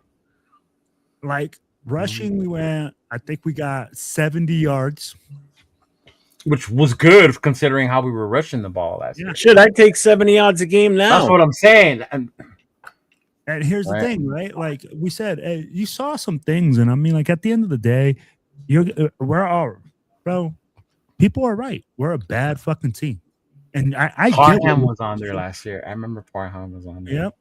And I get what you're saying, Cheeto. Like, hey, look at our offensive line. Tell me the names and the guys that are going to go out there, and you know, you say, oh, that guy can't shut down nobody. But at the same time, I go like, there's a ton of offensive lines that aren't made with big time names that learn how to work together and are efficient. No, you don't need to have big time. No. You just gotta have. Not even efficient, bro. I mean, like we're efficient at. Bro, most of our O lines that were good, the people who could name them were just Raider fans. Yeah. Outside of that, it was like very few. Maybe Donald Penn, people talked about, right? Or yeah. But I mean, outside of being a Raider fan, you were just like, who the fuck are these guys? Yeah. Mm-hmm. Yeah, JPG didn't make it better. JPG at center last year, because last year our center was Andre James. Andre James. Yeah, it was Andre James. Yeah. Shout out to Andre James' wife. Yes, 10 out of 10. Absolutely. Respectfully, of course. Respectfully. Wow. Have you seen Andre James' wife, dog? We ain't thirsty, bro. We ain't thirsty. Have you seen Andre James' wife? Bro, I'm just saying. See, and that's what I'm saying when it comes to stupid rankings. Like, we did not have a 50. You couldn't tell me that our offensive line was in the middle of the pack last year because of how many games we won, bro. That's why I agree. It's bullshit numbers. Like, we weren't. And that's what I just explained. That's why I said that. I said, so your offensive line looks, So like, oh, we got a top 15 offense. Do we really though? You know, the line technically reflects that, or doesn't reflect that. You know, like when you look at the offensive line and they say, oh, we're ranked 15th overall in offense. Yeah, that's based on the skill players. You know, however good they are, they make the offensive line look better than Brock had an amazing fucking year last year. Brock was putting up numbers. Oh, that's the other thing too. I mean, you had that safety valve that was consistent. You know, we're not getting. How is Gino not picking up on doing the same thing with him this year? I don't. You know what I mean? I think this year teams are more prepared and they know that's the only weapon you have. It's different. Well, yeah, there's a full year of game film on The him now, too. whole year of game film on how to prepare him. And when the Raiders come, all we got to do, not let them run and don't let Brock Bowers get the ball. 100%. And I agree with Gio, based on what happened last year. The Turners, yeah. It's almost like night and day. Like a switch finally got flipped after mid-season when they replaced Luke Getzey and his other idiots. Because I remember the Miami game specifically watching when we played the Dolphins like that.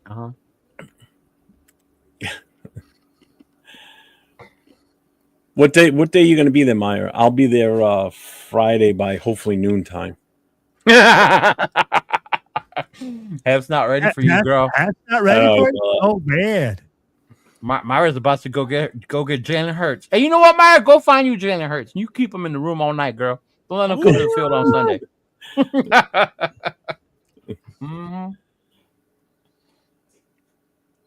No. Well, I mean, as far as we already know that game was. Oh, I know, Philly. I know we're not ready for Eagles. Trust me, we know. You ain't telling no one up here nothing we don't know, man. Yep. And that's the next thing we got to talk about this weekend. Oh, she's going to New York. You got to see Big Daddy Jeff, baby. Oh, my gosh. Eagles win 63-3. You heard it here first. Oh, my Lord. That's worse than James's prediction. Look at that, James. 63-3. He said 63-3. Damn. That's a little much. I'm going to tell you like this. They're going to beat us, but 63-3? Bro, that... Who do you see scoring against Philly? I don't see a scoring, but 63? What's up, Nav, man? What did 805 say? That was a long paragraph. This one here. Problem is that you're only as good as your weakest link on the O-line. Parham was so bad last season that he killed plays all by himself. The other four linemen would do their job. Parham would just kill us. Yeah, and he's doing it again this year. Now he's got two other guys on there that are just as incompetent. Three guys. Did you guys hear Pete Carroll praise Kappa at center? This is the problem, bro. Pete Carroll was going a better center. Mediocrity. He's praising mediocrity. He's going out there, and like we said, he's going out there and he's handing out participation trophies to the players. Bro, basically what he's doing.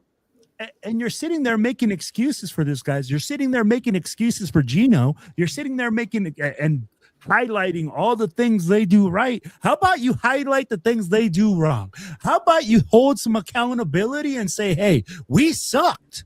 Today we sucked. You're not going to do that in a fucking presser. No, you have to come out and say you can. You can come out here and do that on a podcast. Yes, kudos to you.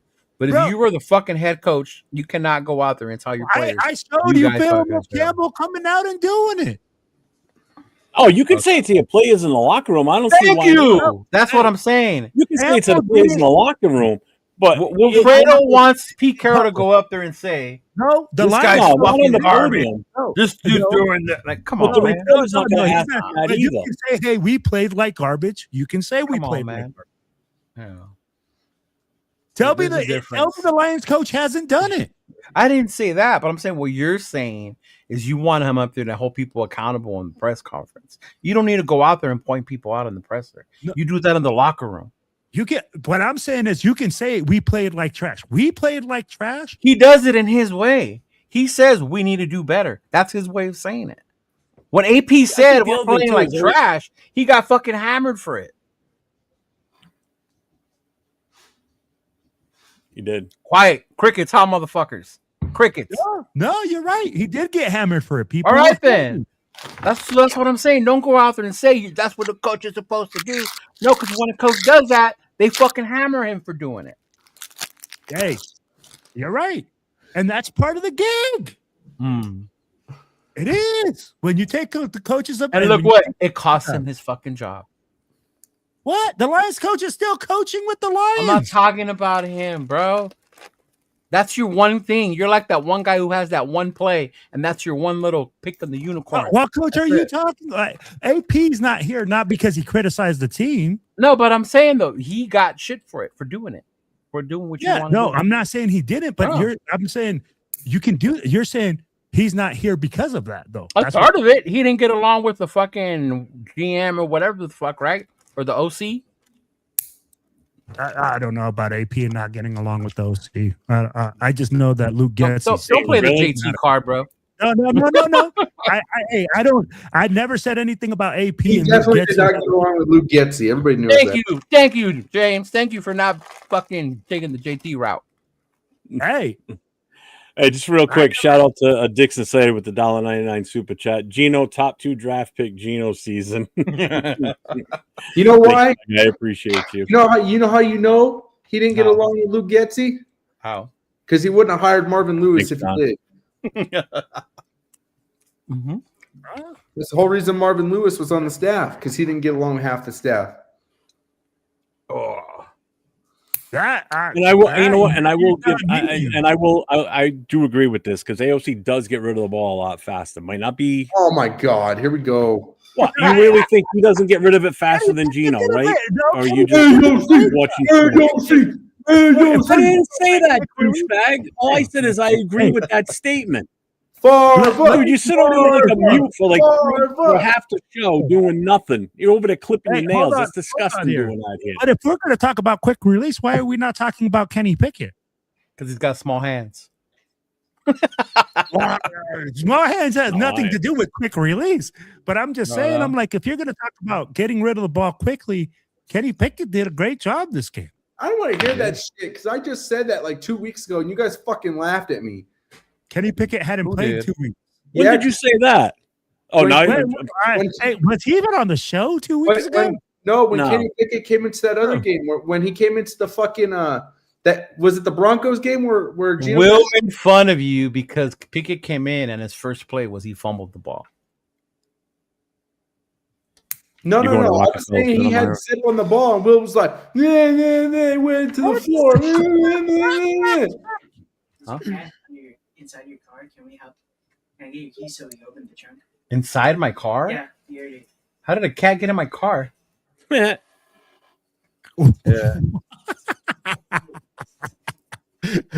I guess that's crazy, right? I guess pussy just flies towards Cheetah. Apparently. Tries to kidnap itself in its car. That is crazy. And it was funny, I was on the phone with you, Will, and I asked you if you had a cat.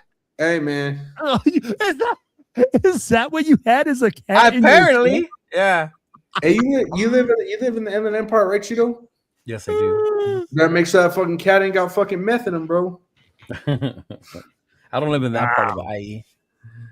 Oh, I did. I was from Riverside. Yeah, see. Mm-hmm. Every circle K in the corner of Riverside has someone on PCP. I miss Riverside. I lived over there too. What?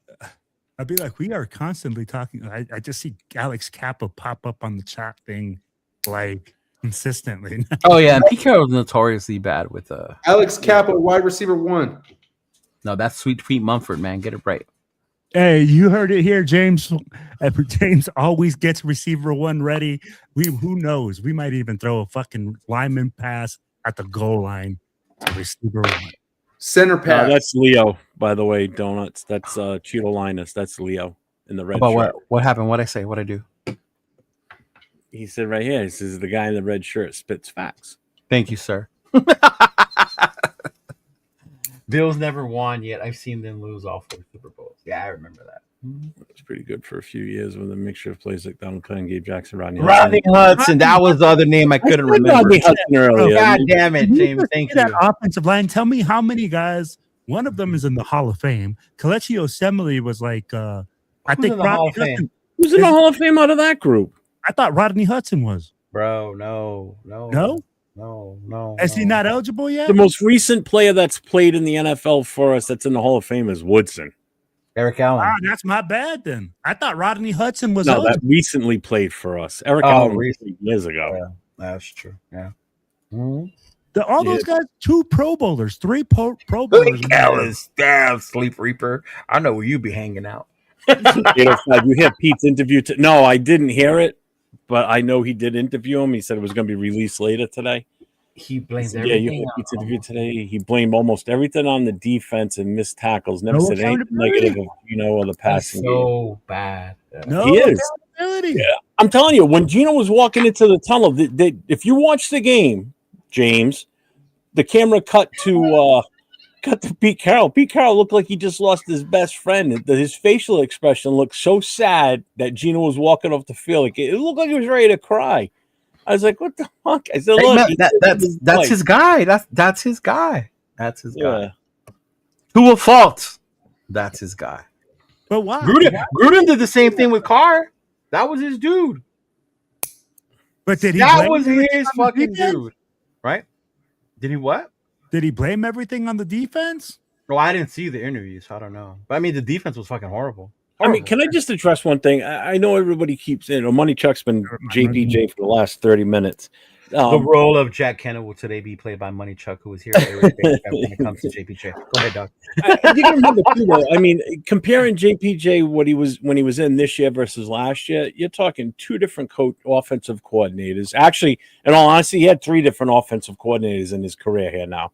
So he had Getsy, he had the Turner boys, and then had Olsen. And now if he was still playing, he'd have Kelly, and he'd have Olsen. So technically, he would have had four different offensive coordinators in 2 years' time with us. Okay, Yeah, he's hurt right now. but he's hurt. But remember, last year, yes, he did look better when they put him at center. It was a different offensive system, different scheme than what this one is. All different type of plays.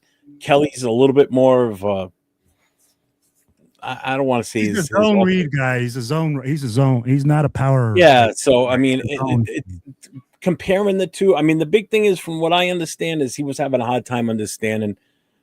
No, Yeah, it doesn't matter. Here's the audibles for the center. Well, you know what, Jeff? It was funny because I noticed a lot of guards in the NFL are the ones who do the adjustments. I was watching Pittsburgh, and it was the guard who was calling out the protections, and then he tapped the center, and then that's when the quarterback, Aaron Rodgers, knew it was time. You see a lot of that. I was like, "Oh shit!" Like, ever since you told me, and it's always the right guard too. It's not always the center. If it's not the center, then it's the right guard. It's the right guard. And I was watching which the is what was Steeler game. I was like, "Oh shit!" Yeah, which and is what was saw him. happening, and that's what was happening early this Yeah. season when he was still at center. Kappa was calling out the audibles. Right. Mm-hmm. And which, I mean, it's not a bad, to me, people saw that as like What's a up, knock, James? like, oh, all of a sudden, like, it's a second-year kid in the NFL. Yeah. You know, like, you I mean, got I to could do this give the kid some grace. Like, yeah, Here's the thing. if he has to learn that, he has to learn that. It's okay. Hold on, Will.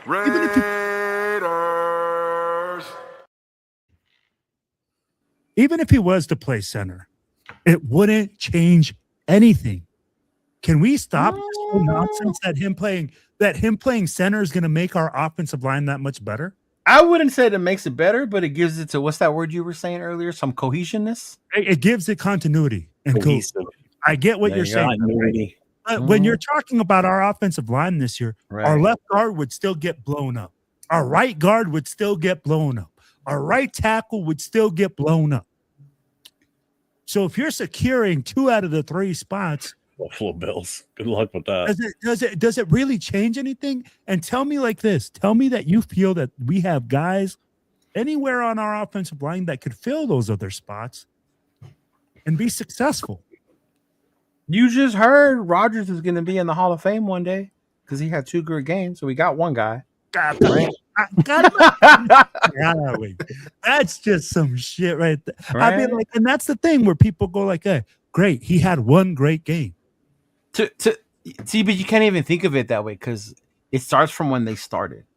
If you leave it the way it was, right, from last year, they were built as a unit. They knew Yeah. how to play together that way. Colton Miller included, right?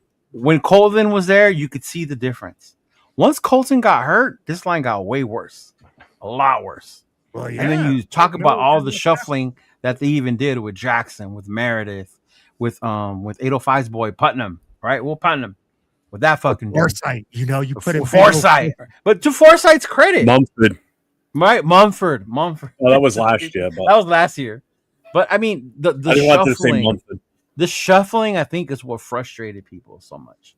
The fact that you couldn't, and even if you wanted to put him in guard, cool, let him play guard. That was fine, but it was the addedness, or he has to compete for that position. You know, we don't know who's going to play guard this week. Like, what the fuck? We don't know who's going to play guard. You have a healthy JPJ. Like, how do you not put him in guard? That was the frustrating part. That was the frustration. Yeah. Mm-hmm. Whether guard or center, Jack and Jeff can argue that shit all day long if they want, right? But I'm just saying, It's just to me, having him out there on the field. it was just having him out there on the field is what mattered to me. Yeah. And I wanted the mauler on the field. That's what I wanted. That's one thing that I can agree with you on is having the mauler on the field. But regardless if he's playing center or guard, I'm like, let's just be honest. I'm like, right now, he's a better guard for us than he is center because he's our mauler. You just said it. Tell me what other mauler we have on the team. No, he's the only one. Mm-hmm. Meredith, for the love of God. Thank you. My bad, Paul. And right, 805 is right. Putnam should be bagging groceries, bro. Yeah, I knew it was one of the two. Yeah, and Parham too, right? Yeah, Parham. That's Parham. Jeff's the one who hates Parham. I hate that guy. Jeff hates Parham. I hated Andre James. But shout out to his wife. Yeah. There's a lot of people that hated Andre James. But wouldn't you like to have Andre James right now? No, he'd be getting pushed back just like these guys. You feel the same? You feel like it would be the same? You feel like us putting JPJ out? It would mean that Kappa wouldn't probably be out on the field. Yeah, maybe. Mm-hmm. I disagree. I would take Andre James right now. Yeah, no, I wouldn't. I was done with Andre James. Look it up. Oh my gosh! Hey, respectfully. Is it too late to get? Is it too late to get Richie Incognito to suit back up? Yes, it's too late to get Richie Incognito to suit up. Well, who knows? Hey, if Phillip Rivers is suiting up at 44, how old is that? It means I could go and play for them at 55. No, you can't. No. Fucking break. Yeah, no, you can't. I've already had one knee surgery. I don't even know. I've had two knee surgeries. If Brett Favre can do it, anybody can do it. Wasn't Brett Favre on all sorts of like horse pills and all sorts of stuff too for a while there, bud? Yeah. We don't talk about that. He was on some shit off the money. Dude, what are you doing over there? Are you even paying attention? He's clipping his toenails now, bro. That's disgusting. Man, I didn't take you off the camera, seriously, because that's fucking gross. There's some things that just totally gross me out. That's fucking one of them. It's just fucking wrong, dude. Jeez, bro. Fuck. In his kitchen, too, like nasty motherfucker. Exactly, Money Chuck. Andre James was trash, bro. He was. Yeah, nobody said that. Hey, look at how bad our offensive line is right now. Mm-hmm. It's probably better than half our linemen. That doesn't make it better. He's better than half our linemen, though. Now, it's funny. You say that now, but when James brought up Lockett, and Lockett was better than the receivers we have, you thought it wasn't a cool move. Lockett's better. Lockett's better than half our fucking wide receivers. I said, all I was saying was, wouldn't you like to have him back now? All of a sudden, it's okay when he likes it, James. That's what I said. He changes his mind, like fucking. But when Lockett came, it was like, what is he gonna do? It doesn't make us better. Calm down. Will change his mind like a woman. Hey, Lockett is like 55 years old, bro. He's not that old. Andre James ain't that old. Andre James like 28. Right? James, stop cutting your nails. It's gonna take you off bro, the screen. you're nasty, bro. He really is, bro. I see it in his face. I took the wrong guy off. 10 toenails. I can't. It's either that or I mute him. I can't, man. It's just fucking disgusting. I'm sorry. You're on timeout, bro. Put him in the back. It's just fucking gross. Everybody's like, take him off. That's great.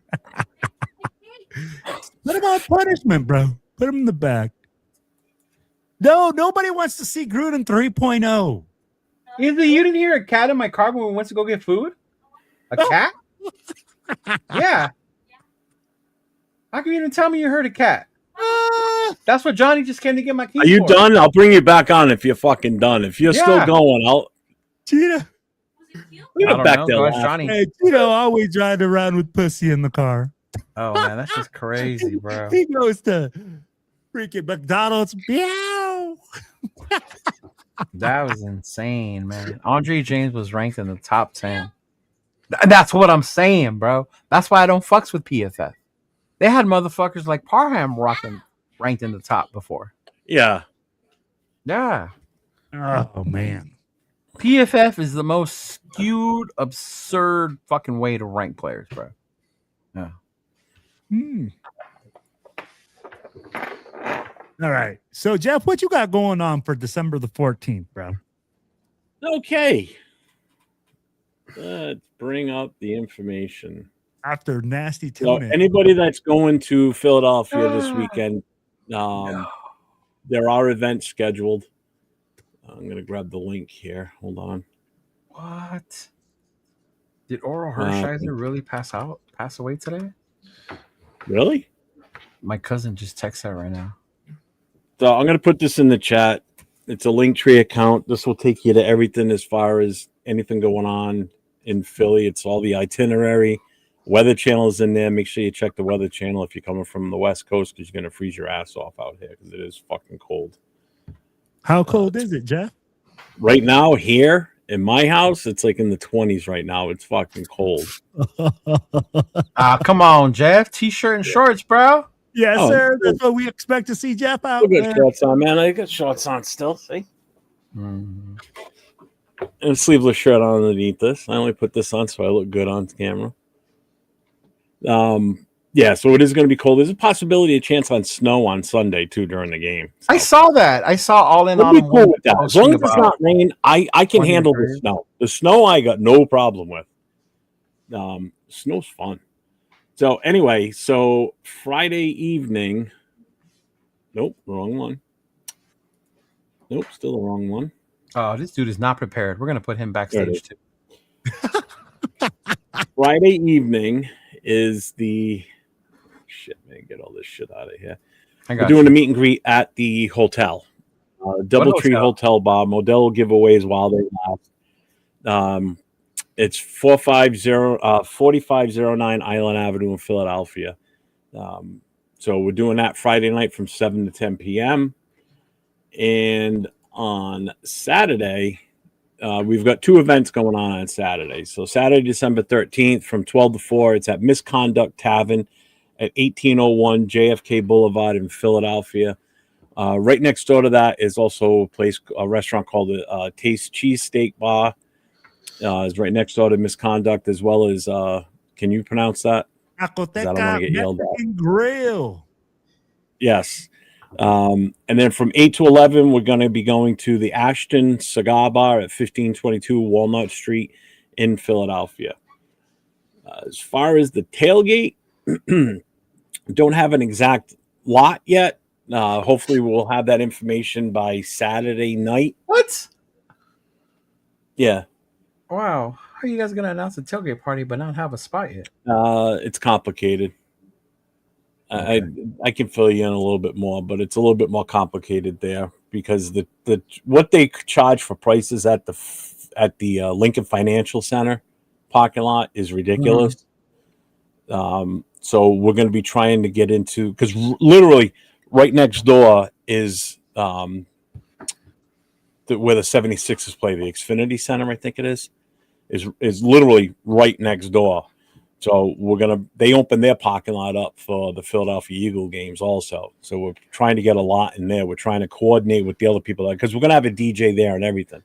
So we're trying to coordinate with the people that need to be, together to set up. So it's going to be early because they actually open their goddamn tailgates super fucking early in the morning. So does Houston. I did not know that. I found out today.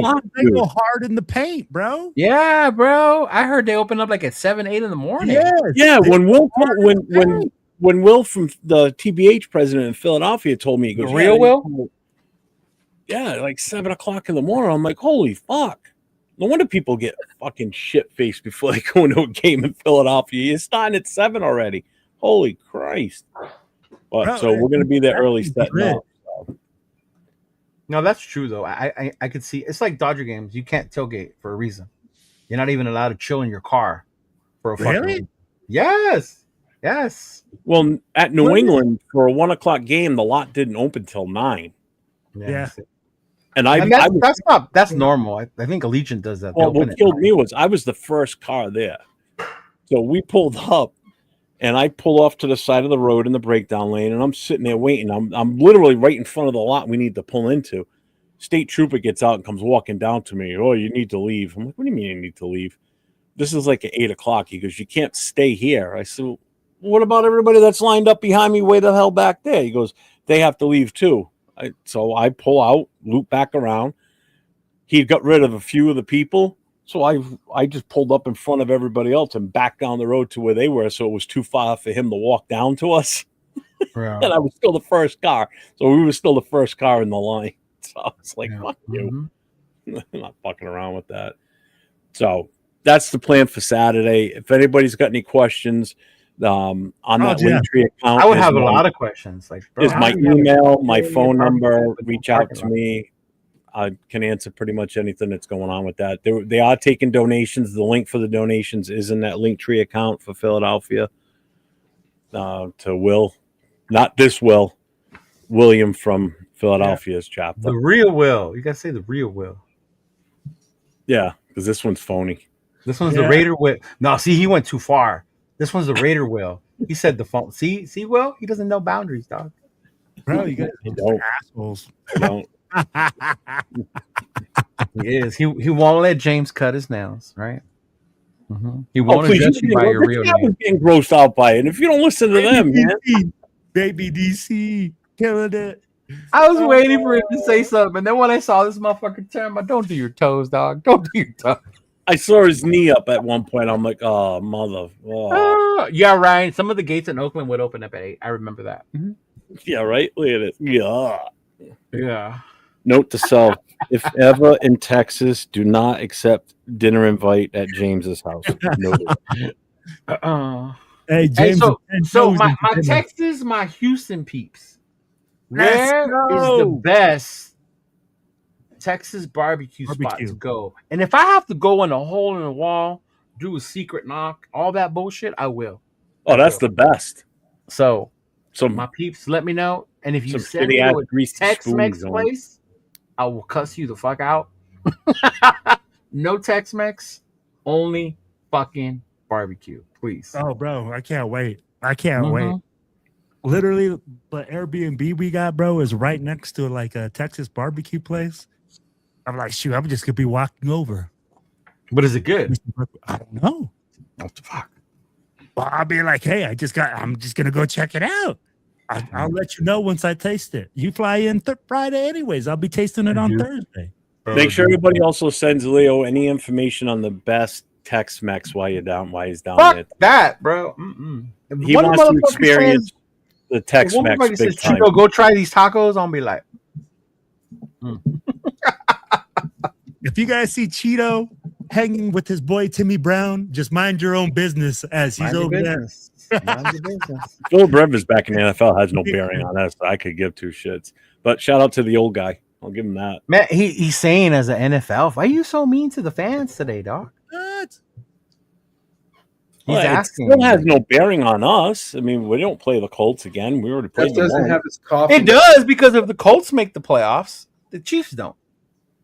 So go Colts. Chiefs are not making the playoffs. Hey, they're still in the hunt. They've already been mathematically eliminated from winning on division. So that already, but not from making the playoffs. Yeah. They're not going to make the playoffs, dude. I'm not telling you they are, but the Colts making it better. Well, you're making it a point that they could. Don't think like they that. can. They're not going to make it. No. Yeah. Who they got this weekend? I don't know. I'm not a Chiefs fan. Oh, well, I mean, call your brother. Call your brother. You know. Don't they play the Broncos? Yes. I don't know. I'm not a Chief or a Broncos fan. No, I think the Broncos play. Hey, fellas, I got to get going. My son's waking up. All right, up. brother. We got to put him to bed.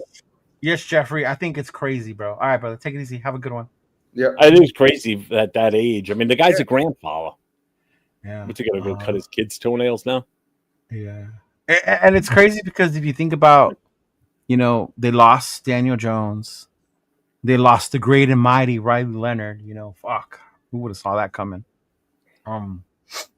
Bro, And then they it's really like- don't like Anthony Richardson. They don't believe in Anthony Richardson. You Thank have you. him there. You might as well give him, Thank you. but you're going to sign 44-year-old Phillip Rivers to come in there and save you? I think they would have signed him Man. even if Riley Leonard was still not injured. I don't think they would have trusted Riley Leonard, to be honest. No, but I with think you. they would have probably brought him in case Riley goes down or he can't go. Yeah. But to what No, the I reason think I brought it no, up I is think because they would have brought Wilson, him they do not in. Yeah, but want Anthony Richardson. But here's the thing I saw it today on Good Morning Football, and it makes sense now when you think about it, because what's his name, the head coach from the Colts, used to be with the Chargers back when Phillip Rivers was a player. He's got a long tenured career with that coach. Rivers was on the Colts before he retired. I know that, and that's what I'm getting at. And he was already with the Colts on top of that too, so he knows the exact system they're running. So it's not going to be a far stretch for him to come in. It would be if he were to be signed by, like, say, the Raiders or someone else, coming in, learning a whole new system.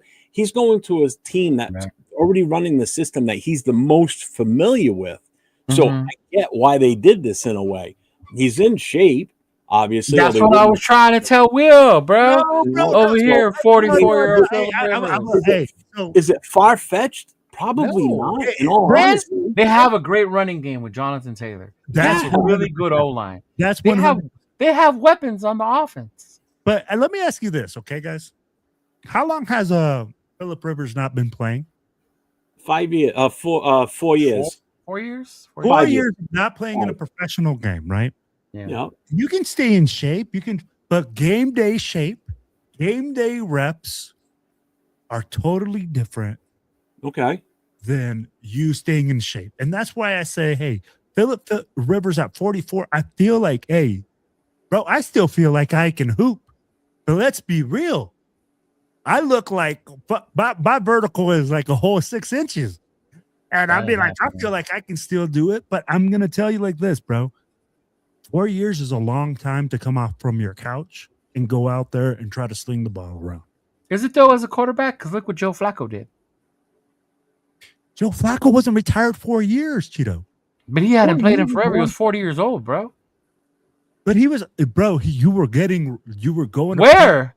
You were going to practice. Before the Browns got him? Who? Where? He was playing with Nope. Years, bro. Years. Let me see. Hold on. No, I don't remember Joe Flacco. He was with a team last year. Yeah, he has been around. He's 40. But again, he's on the practice squad, so they have to decide on Saturday if they're going to activate him or not. They've already said it's more than likely it's going to be the last 3 games of the season and he's going to get in. So this does give him a little bit of time. I think he's going to be fine. You know what? I don't like the guy because when he played for the Chargers, obviously, I think he's a whiny fucking baby. But as an older dude coming in and playing, I'm kind of rooting for him in a way because, number one, I want to see the Colts in the playoffs. I really do. I thought nobody cared about the Colts. Dude, because they were so damn good early in the season, but the quarterbacks getting injured just killed them because they were the number 1 seed at one point a few weeks ago. And next thing you know, they're now the number 7.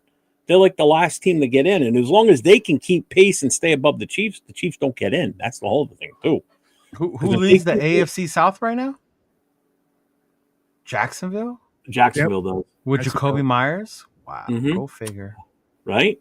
He goes from one of the worst teams, if not the worst team in the league, to a team that's already in the playoffs. That's going to make the playoffs. And he's playing pretty. That's another team that won the coaching tree thing. The coach they hired was a good hire. Yep. So Cheeto, we were talking about it, right? You asked.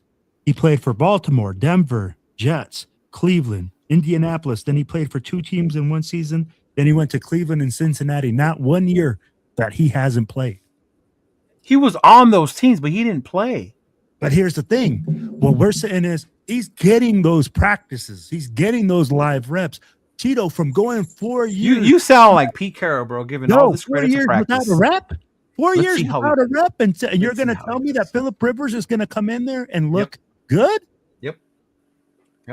He's also been a high school coach too, so he's out there flinging the ball and playing with doing shit too. When you're a quarterback as good as sitting him, at home, literally, dude, it's natural to him to be a fucking quarterback.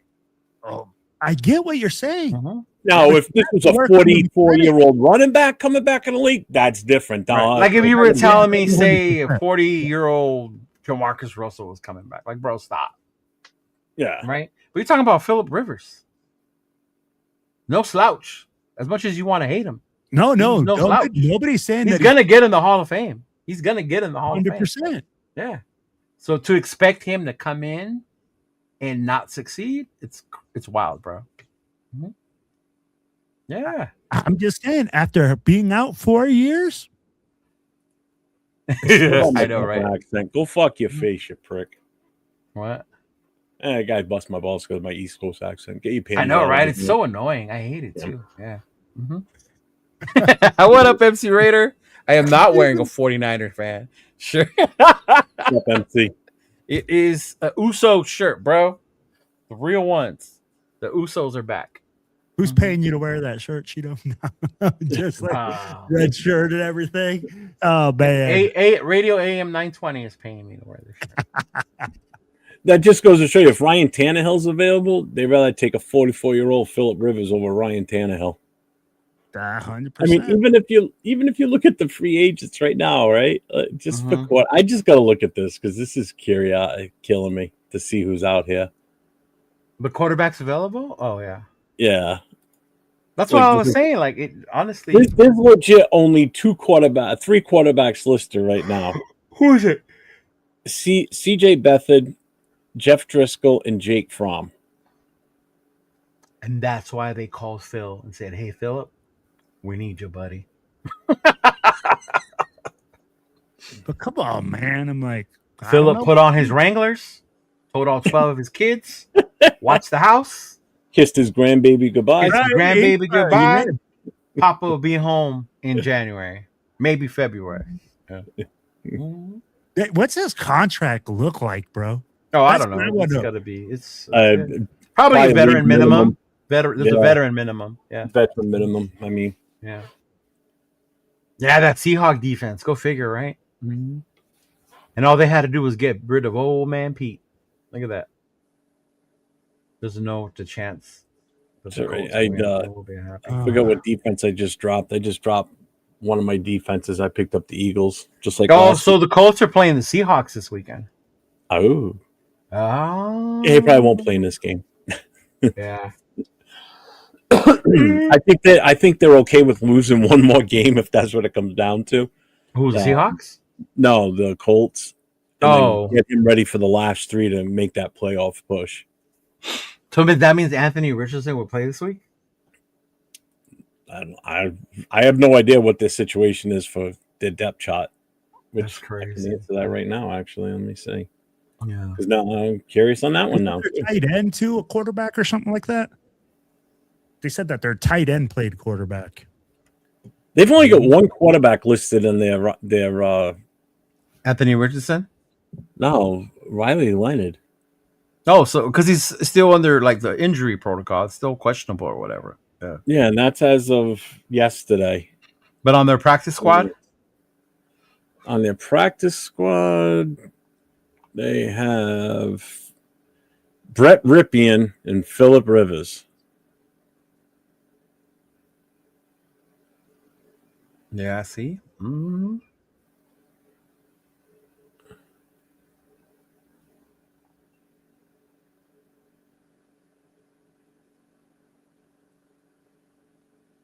Hey guys, I don't know if you're going to the Panthers or not, but do you think they're going to make you think they're going to be able to beat the Saints? Yeah. Is the South that wide open? The NFC South? With the Falcons? Bro, I'll tell you right now. Hold on.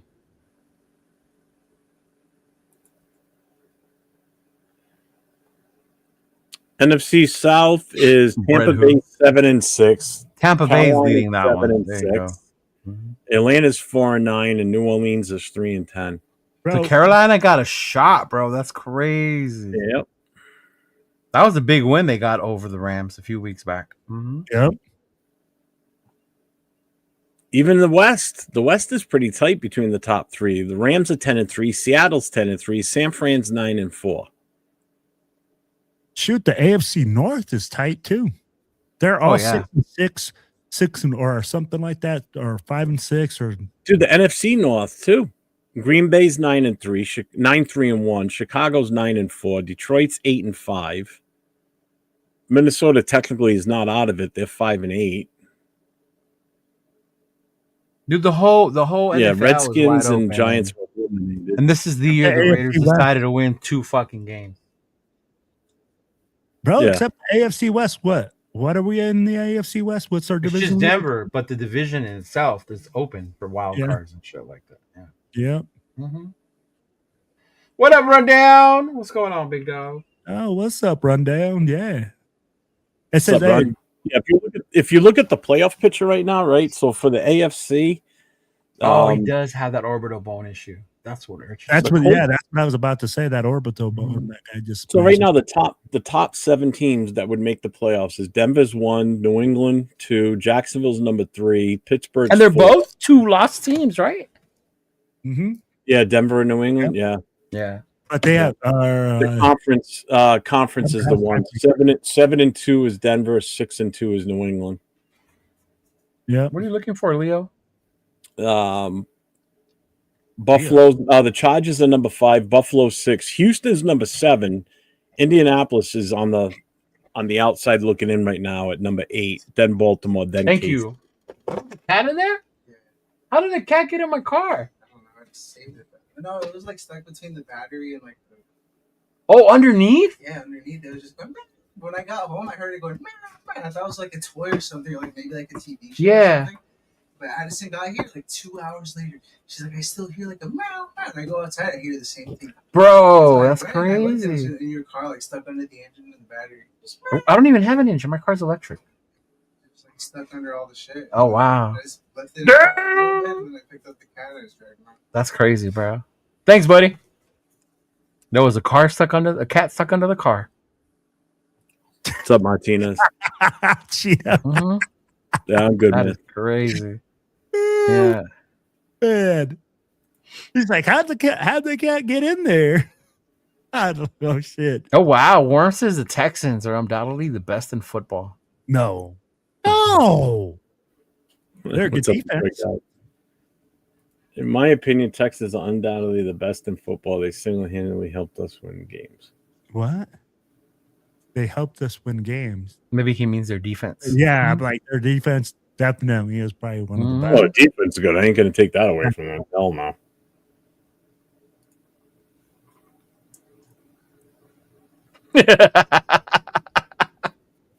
Elon, that's funny. I'm pretty sure Philip Rivers probably has a new baby clothes in this project Oh my gosh. where if his wife pops another one out before the end of the season, he gets a $5 million bonus. Hey, the Texans are nasty though, man. They are. Yeah. Mhm. Yeah, even in the NFC right now, the Rams are the number 1 seed, 10-3. They're the only double. No, win- they're not. The Seahawks. No, the Rams. I don't know. In the division, the Rams are 3-1. The Seahawks are 2-2. Oh, I was about to So say. they get that over them. So it's Rams, then Green Bay at number 2, then 3 is Philly, 4 is Tampa, 5 is Seattle, 6 is San Fran, 7 is Chicago. On the outside looking in is Detroit, Carolina, and Dallas. Seattle's only 5 because of the conference, the seedings. Yep. Yeah. But they have Yeah. a better record than everybody else besides the Rams. Yeah. Mm-hmm. Let me ask you guys this. Who do you guys think will make the Super Bowl if you guys were to make your selections right now? Mm-hmm. It's so hard to tell one team, bro.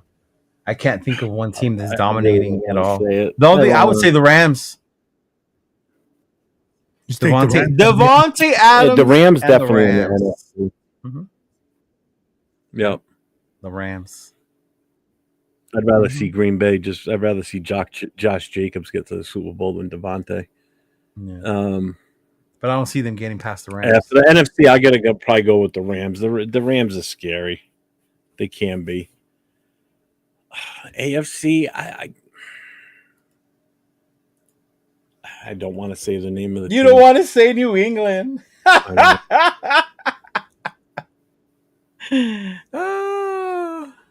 What Money Chuck said it for you. Yeah. Money Chuck said it for you. Money Chuck said the Rams in New England.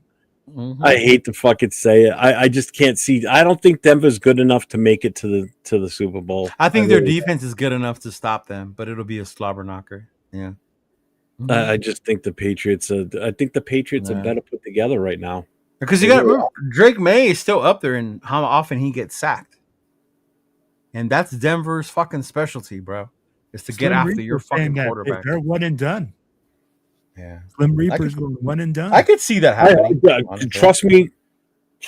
I hope they are. Mhm. Because listen, I'm already getting my balls busted, and by Fucking Patriots fans Mendes, around here. game.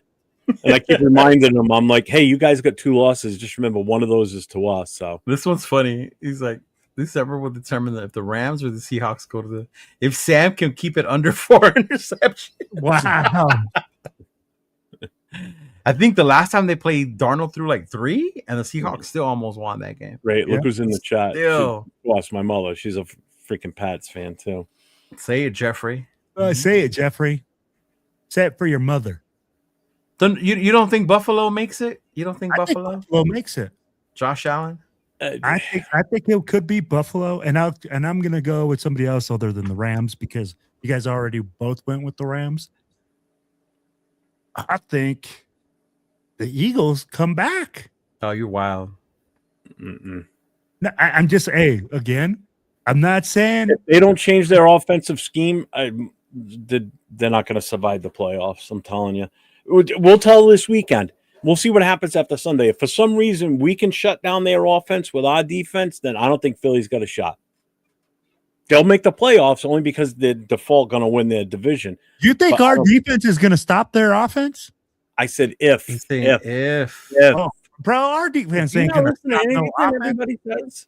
It's selective hearing. You said, Like kids when they were bro, little. like it's even an if. You said if. I'm like that if is a huge if, Jeff. I'll be like, we ain't stop nobody. Yeah, but look again. Just rewatch last night's game, man. The Philadelphia's offense looked horrible last night. Saquon Barkley agree. couldn't get out of his own way, and it wasn't really his fault either. They just were that bad, and I don't think that the Chargers' defense is like a superstar defense. I don't think they're like all that. To be honest with you, offense was just pitiful last night. I mean, Jalen Hurts throwing 4 interceptions. Come Yeah, on. Rorschach said we can't stop a runny nose. Good, he ain't lying. Mm-hmm. For me, it's gonna be like this: if Philadelphia gets their running game going, they get to run the football like they have the past. If they get the running game going, then it's over. Then I it's agree. Yeah. Didn't they get the running game going yesterday and it wasn't enough? Saquon didn't do much. He had that one long play, but that was like a side toss. That wasn't even like a. Where is this? Let me go back to it because I want to look at the stats from that game now. Yeah. Let's go here.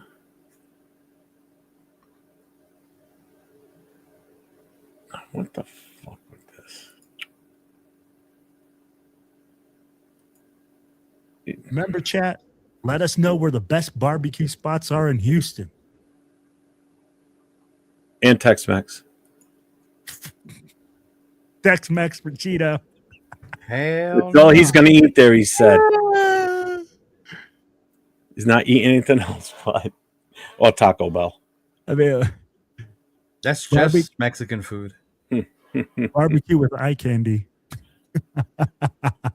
Wait, did have 100 yards last night? Didn't seem like a man watching that. See guy. how you guys don't He had a listen to me? 52-yard run. He had a 52-yard run. So There's no winning with you guys. A running back gets 50 yards, we're happy. Saquon had 100 yards. That's he a got good game. 122, but again, take that 52 out, which was I don't one. give, you can't No. take away something he's doing. Okay, So what Will said is Saquon gets his run game going. That didn't help yesterday, did it? consistently. Oh, here we go. Always changing shit. But Y'all he's love the moving. running game. Y'all, I'm gonna call you guys the fucking No. You said guys running are the game. go. Hey, You hold guys on. are the No. first down markers because you guys 100 love yards. moving those posts. Well, no, you said, You hey, do. so your goal, so you're saying 100 yards automatically means that you dominated the offensive line. Did I say dominate? You say get the run game going. That's 100 the yards run isn't game. getting your run game going. No, How many yards is getting your run game going? Will for me, it doesn't. 101. No, time of possession matters also.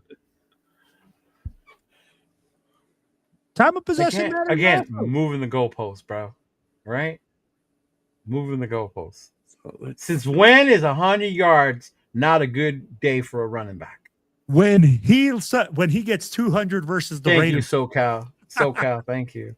Like I said, Sure. you guys are the first 200 down yards. markers. You guys just love 200 moving the yards is chains. the marker, Cheeto, for now. These two guys will move the chains, whatever fits what they're trying to tell. So let's see. He had that 150. Okay. He had a 52-yard run, right? He Mm-hmm. had 122 combined rushing yards in total.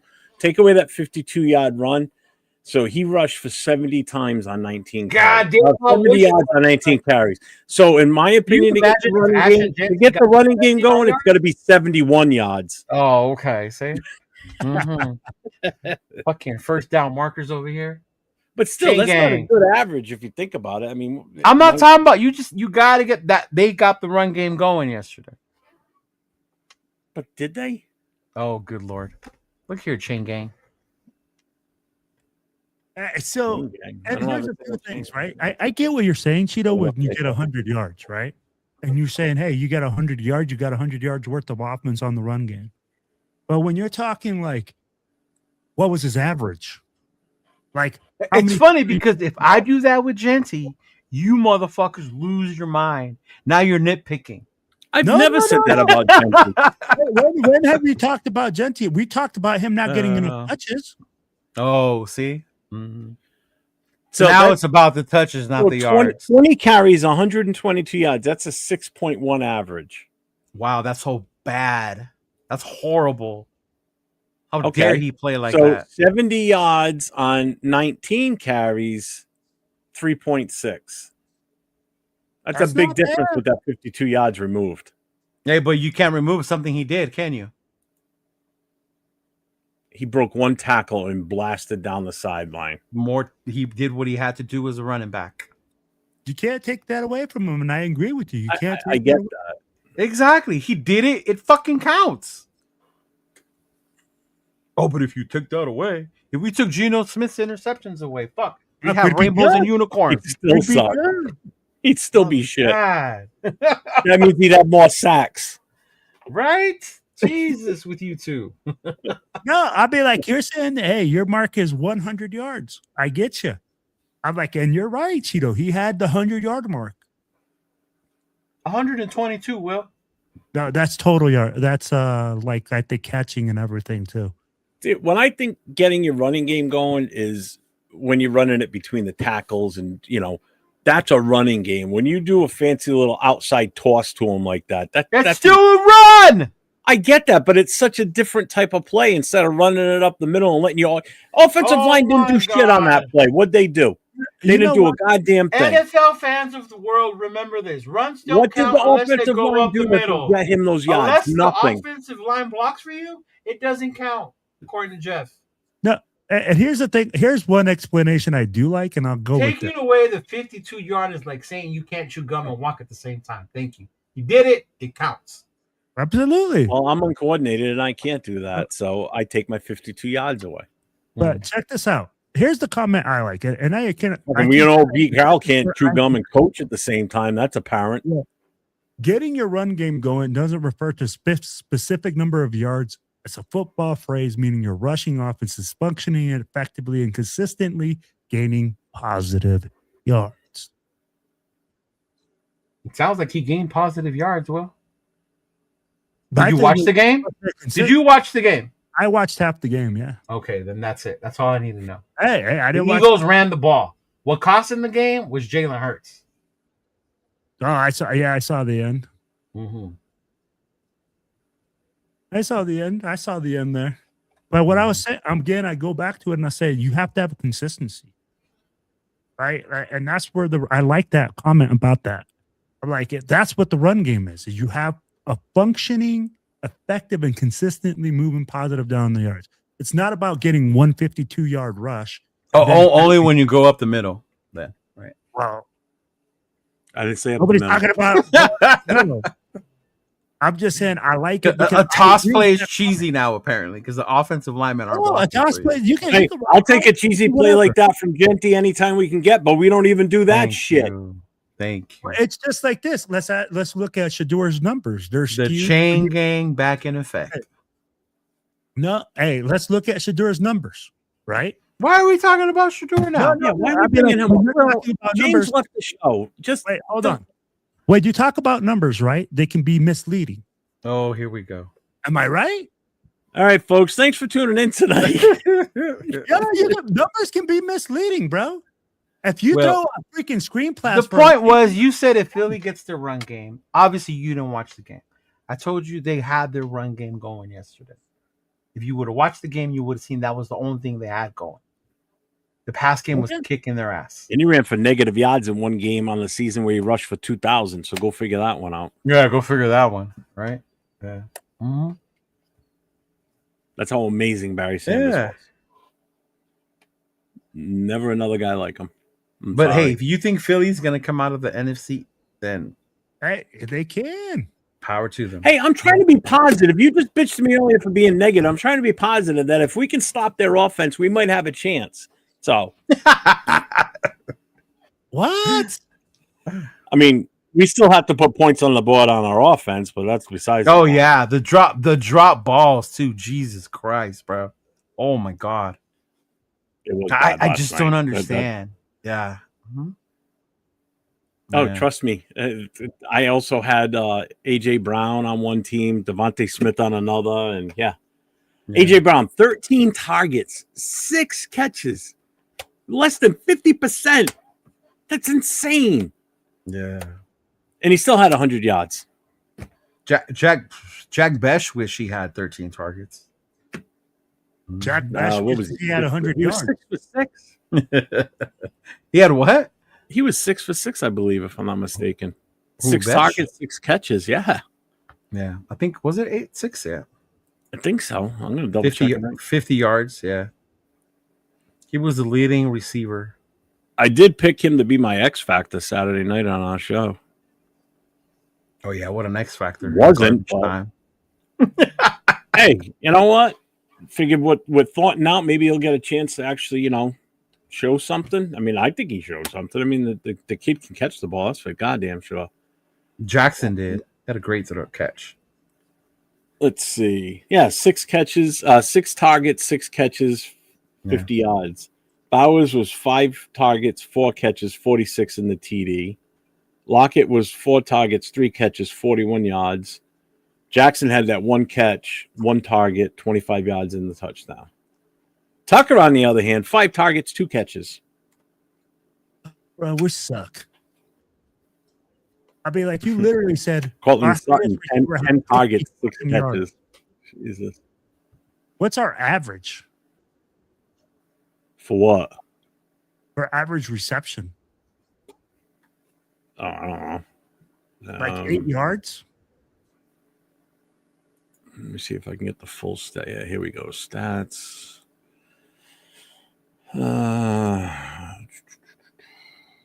Where's the team stats on here? If you look at it, man. Here.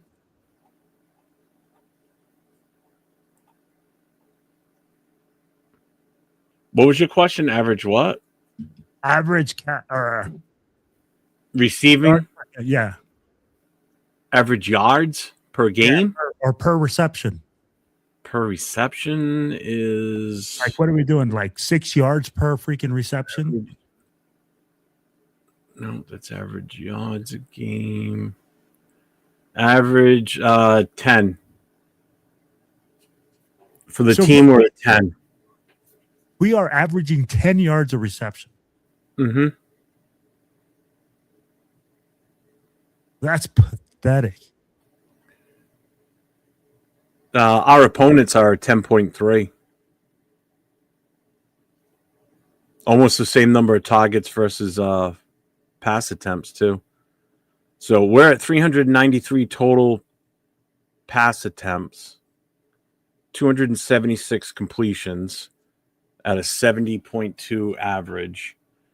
Our opponent's total is 392 attempts, 281 catches, 71.7.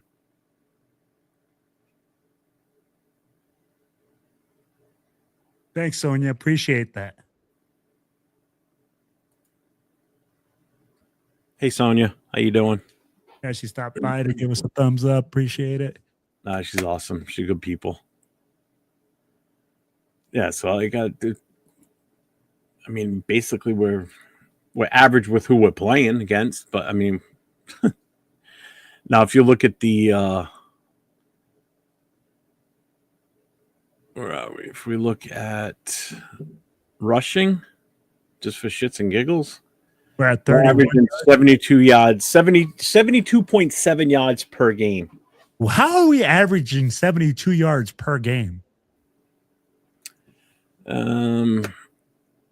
We are at 277 rushing attempts, 945 yards total is the team, with an average of 3.4. Hey, And only 4 total rushing touchdowns. jeez. Our Don't worry, opponents, you ready for this one? This is the big difference. This is great. What's that? So our opponents, 384 rushing attempts, 1,481 yards, Holy sh! 3.9 in average, 18 total touchdowns against us on the ground. Average per game in rushing against us, 113.9. Jesus.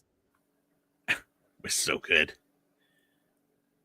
So I mean, like, basically, our run defense is Trash. trash. Pretty much. I'd be like, we give up first downs all the time. Oh, Cheeto's back from talking with his agent, guys. You guys know it's a world famous. No, I was calling the referee association, wondering why these two jackasses keep moving the sticks. Is that what it is? Yeah. Oh man. Look, you want to hear? Do you want to hear the passing team stats? Oh, I was hearing you guys. I was like, oh my god. Want to hear this one? Oh my god. So passing for our quarterback so far, 411 attempts, 276 completions, 2,753 yards. So that's a little over 50%. At a 67.2% completion ratio. Average of 6.7. 6.7 yards a catch? Yeah. Per throw, basically. 6.7 yards per throw. There's some teams that almost average that. Averaging 211 yards a game. Okay. 17 TDs, 14 interceptions, and 50 sacks. All right. 50 sacks. I saw that today. So 50? opponents, 50? We're at 50 already? We're at 50. What's the record? Reno alone has 49. Yeah. Pickett's got 1 sack. So opponents, 410 attempts, 281 completions. They're at a 68.5% completion ratio, 2,800 yards. They average 7.1 per pass attempt, 222 yards a game, 19 touchdowns, 8 interceptions, and we've only sacked 26 times. 26? That's nuts. 8 interceptions? That's it. That sounds high. I don't remember 8 interceptions. But Type Blue Kelly has 2 in one game. So I'm like, I can see 8. But I'm like, Jesus, bro, 50. Palomar has 2, right? Yeah. Yeah, that's great. 1. Yeah, 1. I think so. So there's 4. Who else would have 1? Yeah, we've got 26 sacks on the Snowden season. had 1. Max is leading in sacks, obviously, with 9. Next closest after him is Jonah with 4. 4? It's still Jonah? Yep. Yep. Kuntz has 3. Coombs has 3. That's disgusting. Let's see. Everybody else has like 1. Tyree has 2. Yeah, everybody else has like 1 sack. No one else is in. Him having 3 sacks is disgusting. Yep. So if it wasn't for Max, we would be dog shit. Most interceptions on the team. Let's see. Palomaro's got 2. Kelly's got 3. Who's got the other ones? Snowden has 1. Max Crosby has 1. Yeah, Max has 1, and Devin White has 1. Oh, Devin White does have 1. He's the one that got it off Shador, right? Yep. Yeah. Now, fumble recoveries, Atlanta Roberts 1, Butler 1, Kai Blue Kelly 1, Booker 1, Tyree 1, Hemingway 1. So we've only recovered 6 fumbles out of 7 forced. That's not bad, though. I mean, there's only 1 we didn't recover. Out of 7 forced fumbles, we've gotten 6 back. So our defense has caused 14 turnovers this year. Mm-hmm.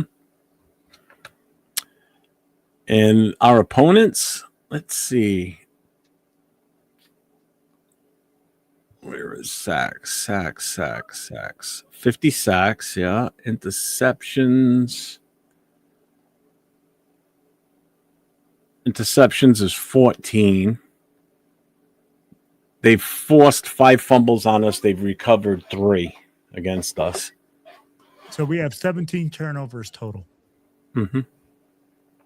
So we're -3 in the turnover differential, but it feels like we're -1,000. Mm-hmm. Pretty much.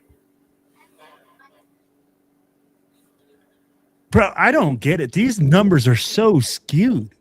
Like, if you're looking at these numbers, we shouldn't be getting blown out consistently like we are. The turnover ratio is kind of similar. The only thing is our rushing defense sucks. And we can't block nobody. So Carlson, kicking, he's 17 out of 22. His percentage on field goals is 77.3, as long as a 54. He's 17 for 18 on extra points. Our opponents are 20 for 23, 87 percentage, and 34 for 34 on extra points.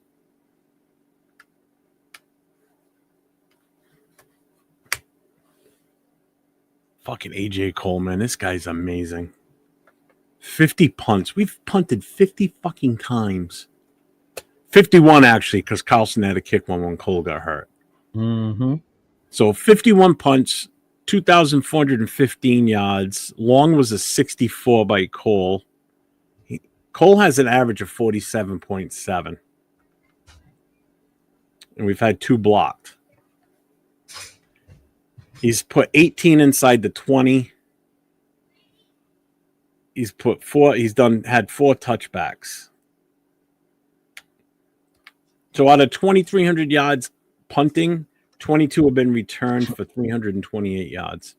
How many touchdowns returned? Doesn't say. I think it's 3 2. or 2. 2, I That's think. actually not a stat that's on here. No, it's not on here.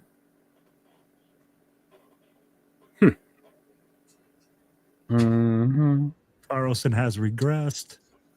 But so basically, in hindsight, yeah, we suck on all aspects of the game. You didn't need to tell me all those numbers. I watched the games and I knew that. Well, I was doing it in case James is still watching, because we know he doesn't watch all the games. Yeah. Games are hard to watch, man. Games are hard to watch. Are they though? Bro, let me ask you this. Okay. How many times you as a hardcore, and I consider you probably a pretty avid Raiders fan. How many times have you considered turning off the TV this season? Not once. Not once. Not once. Dude, I have an hour and a half drive from my house to the location to watch the games. You know how many times I could have left at the start of the fourth quarter if I wanted to, and I don't? Yeah. When I go to Paris, I drive an hour away to go watch those games. That's because that you guys are some of the guys that I'll tell you what. I've heard that quite a few times this year where people are saying, yo, I just want to turn off the TV. I don't want to watch this crap anymore. Not me. Doesn't care how bad we are. I will watch till the final second is clicked off that clock. And it isn't since I started this YouTube thing. No, it has been something I've done since I was a fucking kid. Yeah, I've always been that way. I mean, Jesus Christ, I went to New York and watched us lose 44-7, and I stayed till the final minutes were done. Final seconds. No. I get what you're saying. Yeah, I still sat there afterwards for a little while talking to Giants fans around me. Have there been times where you turned the TV off, Wilfredo, and walked away? No, I've sat there, but I'm telling you like this year has been so like the Chiefs game, bro. I'm not gonna lie to you. I watched the game, but I wasn't engaged. No, it literally came to the point where people like I felt like people are watching the game. You watch the game because you watch the game, but to say that people are fully engaged watching the game, no, bro. I watch it, but I can't say that I'm 100% engaged. And I don't think if it wasn't for beer, that half these fans couldn't finish watching the game. Damn, we're gonna go there just because you don't drink. We're gonna blame the alcohol. No, I said if it wasn't for beer, they couldn't fit. Like, bro, I don't know. What does that have to do with it? You got to be pretty drunk to be watching these games. And Is that what it is now? Okay. Hey, Tito, what are you? So I don't drink a drop, and I watch the whole. I haven't had a drink in over 5 years, and I watch every game. What positive thing you're watching coming out of the game? This dude said you have to. That's why, because we're drinking beer. Now he's shaming us for drinking beer. I'm not shaming you for anything. Did I shame you for drinking beer? You got to be watching beer to be able to stay through this. I said that people Jeff, probably can't get through it. That's exactly what I said. What did he say right after that? He said you got to be drinking beer to go through this. And you get hey, see, right? No, you're right. If I did say that at the second one, yeah. I'd be like to say that people are not considering turning off the game. I'm like, I'm telling you, this is not the first time I heard on. Listen, man, if you watch the game, if you turn it off, if you go fan however the fuck you want to fan. Yeah. Quit telling people to watch the game. Quit telling people you shouldn't want to watch the game. Let them fan however the fuck they want, period. No, I get what you're saying. I'm not telling people how to fan, but I'm telling you that this is the first year I've heard that. It ain't the first year. No. No. People were probably doing this shit last year during the 10-game losing streak. And I guarantee, yeah, and I bet they were, but I'm just telling you, this is the first time. Exactly. So it ain't the first time. Yeah. Maybe you need to put your little closer to the Raider Nation. Sunday? No. Yeah. Well, I don't know. In Allegiant, they don't let you. No, you can't take a selfie stick. Yeah, in Allegiant, they don't let you. Damn it! You can only take a camera with like a short little thing and everything. Yeah. What didn't you look at the rules, Jeff? For no, just asking. I wasn't going to unless anybody knew for sure.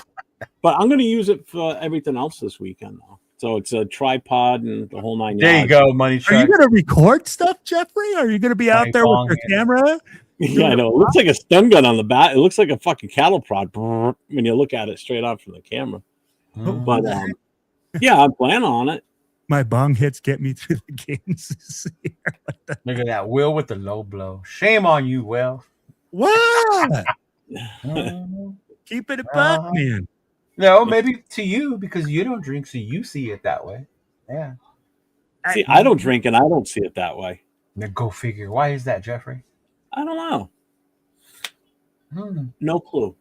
No clue. Maybe because at one point I was a raging alcoholic and that's what got me through the game. Right? No, even when I was fucking shit-faced, I'd still fucking pay attention to the games. I could still talk about it the next day with no problem. So Yeah.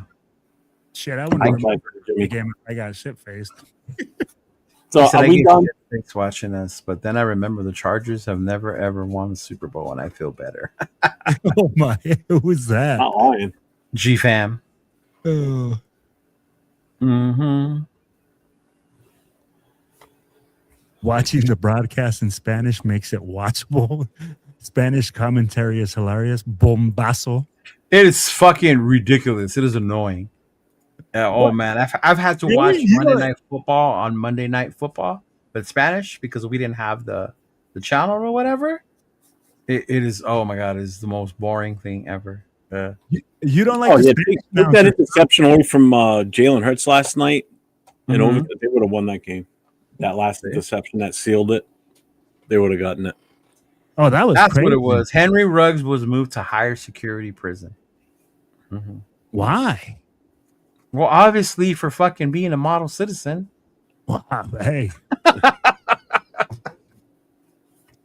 Why you assume I know about this jail stuff there? Chido? Why would someone get moved to higher fucking security? I don't know. Maybe somebody put a hit on him. Because he did a good deed.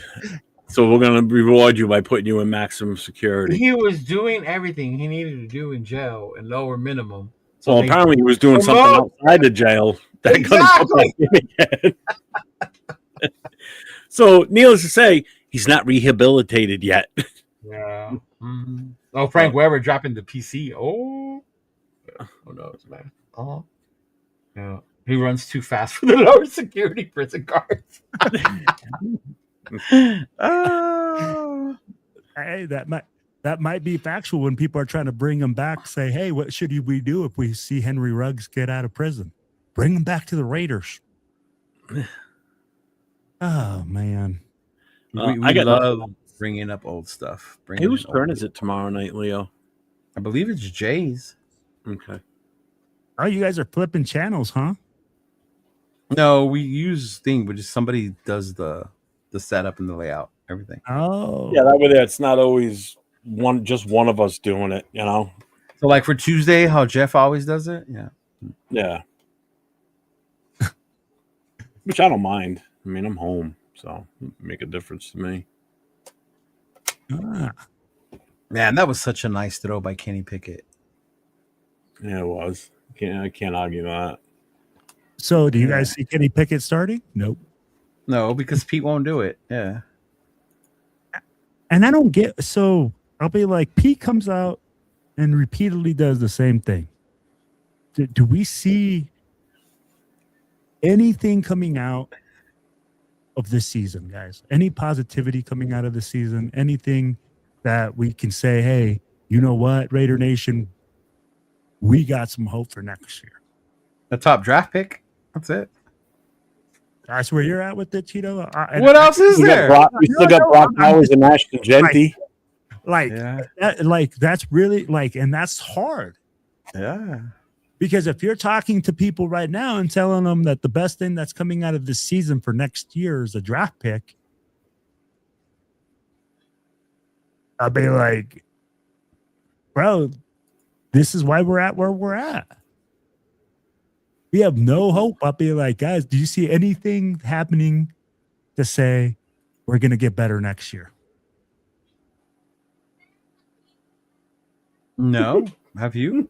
No. No. Talk to me after the season and who's the coach and That's what before I'm free saying. agency, and then I'll have a better idea. It's so much than just that. It's because there's so much you don't know what's going to happen. Is Pete Carroll going to stay here? I'm looking forward to Pete Carroll being fired, but that doesn't mean he's going to get fired. We don't even know what's going to happen next week. We can't even exactly. Like you just answered your own question. Thank you. You're asking us looking at it right answer now, questions. I'm just saying, do you right guys see here in front of anything me right now? Because I'm like, right now for the future, I'm like, bro, that's the only thing we got to look forward to in the season. I know that. But what I'm saying is if you're looking at this team as we're sitting here right now talking live on this show with this current roster, coaching staff, everything that's there and doesn't change, then no, I don't have any hope next year. If things change, which we don't know what is and what will or what if anything will change, then we'll address it then. To be honest with you, I can't give an honest answer to that. There's no way. Just can't. There's You so know, much just the same thing. Like unknown. someone asked me, do we go and get should we draft Mendoza now? Technically, no. If things don't change, then why? We're no better with or without him. So what's the difference? So until changes get made, and it starts with what we're going to do with the coaches, plain and simple. We don't have an offensive coordinator. No. Yeah, that's the other thing. You don't even have a definite offensive coordinator. So if Pete Carroll stays, that means we got to pick another offensive coordinator because I don't see it being Olsen. Right. You know, so now we're starting with a different offensive coordinator. What's this guy's history like? What type of system is he going to want to instill? You know, and what pieces of the puzzle we have now are going to fit with what he's got planned, whoever comes in. Mm-hmm. Some of our players may not even fit well in that system. Then we got to address a whole different bunch of bullshit. You know? So, I mean, there's so many different answers to that question. Well, and there's so many different ways to not answer that question. Well, I'll ask you guys one last question. You guys think that Tom Brady has gotten a free pass this year on everything that it's happened this year, that they're saying, hey, he's part of ownership? Hey, he's part of ownership. That is such a fucking bullshit thing to think, because it was the nation and media who assigned that role to Tom. All Tom did was buy into the Raiders. He never once said he was going to be the personnel person. So you guys don't think he's like involved in any of the personnel decisions? Does it look like he is? I don't know. I'm like, from what I've heard, he was supposedly influential in drafting. This? Hey, I heard from the freaking what is that? That stupid. I'll get you a name. I'm gonna get you a name, bro. I know it was on X. And everything on X is. No, I was reading an article. And it did say that. Well, my point is that whole narrative sounds good. It's cool, but he can't be fully in while he still works at Fox. And that's the part the fucking idiots don't get. No, 100%. So asking that or thinking that in itself is just dumb. So here's the thing with this. It's you want the true, what everybody's hoping for to be the Brady experience. Right. It's not going to happen, like Leo just said, until that day comes. Because until that comes, he's extremely limited what he can do with the team. Can't go to certain meetings. He can't get down and be on the practice. He can't be around players. He can't talk to them.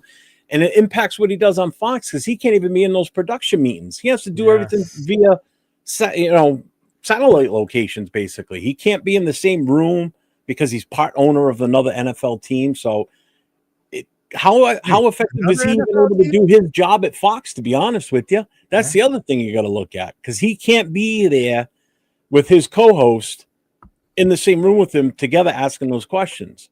So you guys are on the train that he has had no decision making whatsoever. Like, I'm on the train that the media and other fucking people on X like to make it seem like it's a big deal to every decision to Tom Brady, or that he's the savior when he's not in a position to do that. No, I get what you're saying. And he's not. Tristan Kuhn was the one that put out that article. Who? Tristan Kuhn. Exactly. Who? Hey, I gave you the name. I'm like, hey, you asked. Thank you, Jeff. That's what I'm saying.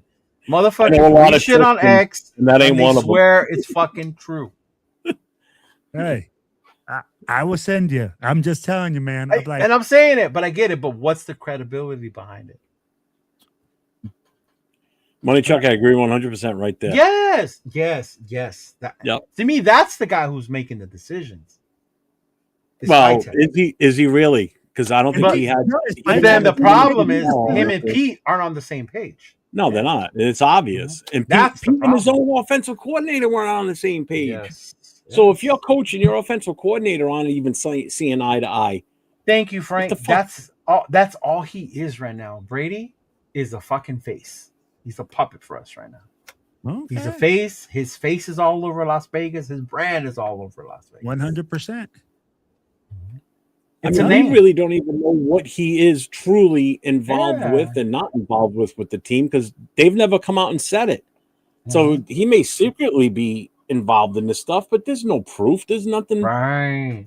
He's never come out and said, "Oh yeah, that was my decision." Or the No, you're coaches right. say, And that he was has Tom never Brady's come out to decision." say that. When have That's you ever heard anybody say that was all him? No one. Nobody's So ever said it. technically, But here's the thing: you don't invest he's in just something. a you silent just- partner doing nothing. You invest in something that's making regardless of whether they're playing like ass or not, and the Raiders do make money. Yeah, no, I get what You you're saying. invest in something if you're trying to build a brand in that city, which is what he's doing. Mm-hmm. Mm-hmm. So don't give me that you don't invest if you're not going to make decisions. Shit. Yeah, That's not why he invested in this. Yeah, he's not stupid. People think that he's crazy to be an owner. Why would he want to own the Raiders? He should have gone and being an owner of the Patriots. Patriots. He ain't Exactly. making no money owning the Patriots, living in being in fucking Foxborough. It's a semi-wealthy town, but it ain't no fucking Vegas. I think he tapped out what he could out of that market while he was there. Oh God, and yeah. because he's TB12, now he's in a whole nother market down here in Vegas. Shit, man. I remember when he first started out, he was on these like half-ass, local-ass commercials, and now it's like you wouldn't even look at them now. You shitting me? Fucking, hey, I'm Billy Bob's Furniture Store. Can you come do another commercial for me like you did 15 years ago? Fuck you. What are you gonna pay me? 10 grand? Get out of here. Mm-hmm. You know? Although he probably would do it for 10 grand. But I get it. It's when you're in a shit show like we are, it's easy to want to pick someone and say, well, why isn't he doing this? He should be doing this. He should be doing that. Well, Tom Brady's here. It's who he is. Yeah. And that's just because who he is. Yeah. You know, if this would have been... Dude, it wasn't just him that about ownership. Nobody has mentioned Richard Seymour. No. And he's part of that group. But Jim Gray's part owner, isn't he? And he's mucking things up, too. He is the one that I heard is the one that's fucking shit up. Mm-hmm. He's the one that needs to be fucking. Yeah. He's like Mark Davis's right-hand man. He goes everywhere with him. Told you, he was here with the Brockton thing for Al Davis. He seems to be the one that's the problem. Who's Jim that? Gray. Well, he's involved in the team. He might not be an owner, but he's definitely involved in the team. Yeah, he's not an owner. No. But he's the one that convinced Mark to do. He's like an influential advisor. I think that's for damn sure. Convince Mark to let them to sell the ownerships, basically. Yeah. Mm-hmm. Really? Yeah. Interesting. Stay off X, bro. Good with the news. Oh, bro, I read it all, bro. Apparently not. I got the article right here to send over to you, bro. I know which one you're talking about, but I'm telling you, who? Hey, somebody that gets paid to write articles, not me. Anybody can write articles online now. Well, do you know that? Yeah. I know what you. Hey, but when it's Bleacher Report, when it's you didn't say Bleacher Report, did you? You didn't say The Athletic. Well, these are like the sources that he's using. So that's why I'm like, hey, come on, man. We live in the world where Kim K's trying to be a lawyer and pass the bar exam using ChatGPT. And she might, Eddie. She might. And then you want to believe shit on X. Come on now, man. Let's go. Hey. I'm just telling you, man. For me, like in my opinion, he might have some say, and I'm not gonna say that. But people are gonna look at it and just say, "Hey, like you guys do." You know, he has limited say. He has limited stuff. He has stuff that he's got going on. I'd be like, I'm sure he probably says, "Hey, man, that guy looked good to me," and you can say that, you know. But is he saying like, "Hey, like draft that guy and you have to make this move"? No, I don't think he's doing that. But do I think like if they go to him and they say, "Hey, Tom, does this guy look good?" Yeah. Yeah. I remember the whole thing with Cam Miller. Cam Miller was Brady. This right here. Yeah. This right here. Okay. Yeah. Mm-hmm. So Thanksgiving. This past Thanksgiving. Somebody I know saw him at a restaurant Thanksgiving night by himself eating dinner at a restaurant in Vegas. P.F. Chang's? Probably, but he was by himself. Well, think about it. He's got no family. His mom and dad are gone now. He's got no brothers and no sisters. Mhm. So he's got no nieces and nephews. Never been married. All he has is himself. But everybody else that's around him all has family. But he spent Thanksgiving by himself at a restaurant, and I actually saw a picture of him. It's legit. It's him by The himself. majority of what his friends were are gone now. Cliff Branch was a really another good friend of his. Willie Brown was a really good friend of Yep. his. All those guys Yeah. are gone. Those were all really good friends of his. Yep. So yeah, They're gone. it is true that he does not have many friends, but he does have friends. But again, like I said, they have families. So if it's Thanksgiving, they're with their families. But he's alone at whatever restaurant. And like I said, I was shown the picture on Sunday, so it is 100% legit, not made up. I'm not bullshitting you. Mhm. But yeah, I was like, holy shit. When the guy showed me that, I'm like, are you fucking kidding me? He goes, look, zoomed in. I'm like, holy fuck. And there's only That's one person with that crazy. haircut. So Yeah. it's obvious that it's him. But yeah. Will, let me tell you about the credibility of it. So I went on X right now, What? right? Okay. This is what I saw on X right now. Diego Pavia detained by ICE. Ah, Cheeto, What come is on that? now, bro. I'm not. This is the kind of shit you No, see what on the- X. That's what you just said. No. Diego Pavia, the quarterback, right? What's the source? Bro, I'm just letting you know that's What's on the X, source? man. I'm just telling you. He I was, think it's what? too. Yeah, Diego Pavia, the quarterback. Yeah, I know who he is. What did you say happened to him? He was detained by ICE in his residence in Tennessee. Sources say his parents came to the U.S. illegally, which makes him land on Pavia. This is the shit you find on X. I get what you're saying, Cheeto. Okay, that's all I want to let you know. What was the source? Like, are you looking at, hey, where did they write the source from? Are you telling me the article you read had a sources page that you went to I said verify? CBS. Yes, it was like from CBS. Come on, Stuff man. like that. Yes. Stop, bro. Stop. No, I'm gonna send it over to you just so that way you can see it. Yeah, stop. But yeah, Mark's Brady. He tried to get Brady. Like, dude, exactly. This is what he reminds me of, Jeff. John Candy's character. Who? Mark. When you talk about him eating alone. The Oh, movie yeah. Planes, Trains, and Automobiles. When everyone's gone and he's just alone now. Yep. Yeah. That's crazy. I Man, couldn't that believe sucks. I feel for him, bro. That's I lonely. did, and Mhm. when I looked at that, I even said to the guy that showed it to me, I said I feel bad for the guy. He goes, oh, definitely. He goes, it's a holiday and he's by himself. Yeah. Bro, I wouldn't invite Mark Davis to my house for Thanksgiving. That's No? what I said to him. I said, Yeah. shit. I'd invite him over. Yeah. Why not? I wouldn't invite him in a heartbeat, dog. Shit. Marky Mark? Yeah, I still like Mark Davis. I'm not a Mark Davis hater. I don't have a problem with him. I can. No. Here you go, Cheeto. Hey, you know what? He inherited this team. He's trying to do what's right for the team. It's obvious. You know what I mean? He wants to win. He wants to win in the worst way. I give him all the credit in the world for coming out and saying, I'm not a football guy. Yeah. He's definitely a businessman. I mean, for a business decision, moving the team to Vegas was the smartest move he could have made, to be honest with you. Because it's all about making money. And that team is making a shit ton of money. The team was cash poor in Oakland. Mm-hmm. Yeah. And that's something else I wanted to bring up too. People are now saying you see it on social media was, just don't go to games anymore, boycott it. It's not going to change anything. Oh yeah, I didn't bring it up. It was another show. It's not going to change anything. People buy those PSLs and all that shit. A lot of this stuff's already all paid for. So boycotting tickets boycotting games, don't matter. Someone else is going to be in those seats anyway, regardless. Right. That ain't going to prove anything. Uh-huh.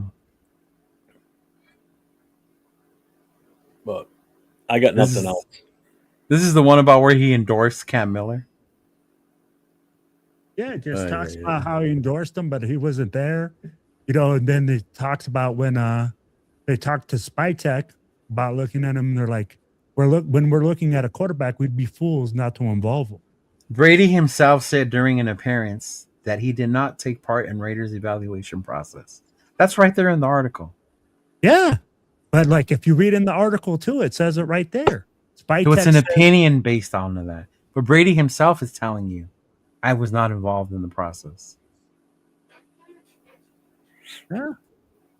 Oh, like I I'm said, so like, not intrigued to even look up the article that I could give two shits. to be I honest. wouldn't, bro. I wouldn't. It's just No speculation. desire. Yeah. Uh-huh. and you're right. It is. Yeah. I'm like, one guy's coming out saying one thing, another guy's Exactly. saying another. And that's what I'm saying, bro. Mhm. Any days, any motherfucker can go online and write some shit. Mm-hmm. Yeah. He says he doesn't decide, but he decides who gets in. Does And he? you're still reading it out loud. No, it No, says no. right here. It No, says- him. It says No, he the doesn't comment. decide, Oh, the comment. but he decides who gets in. Mm-hmm. Right. So he decided on bringing in Gino? Who's saying who hired McDaniels? Who hired McDaniel? That was Mark that hired that. That Yeah, was all Mark. Mark hired McDaniels. Yeah. And I think Mark hired Pete Carroll too, to be honest with you. I don't think it was anybody else.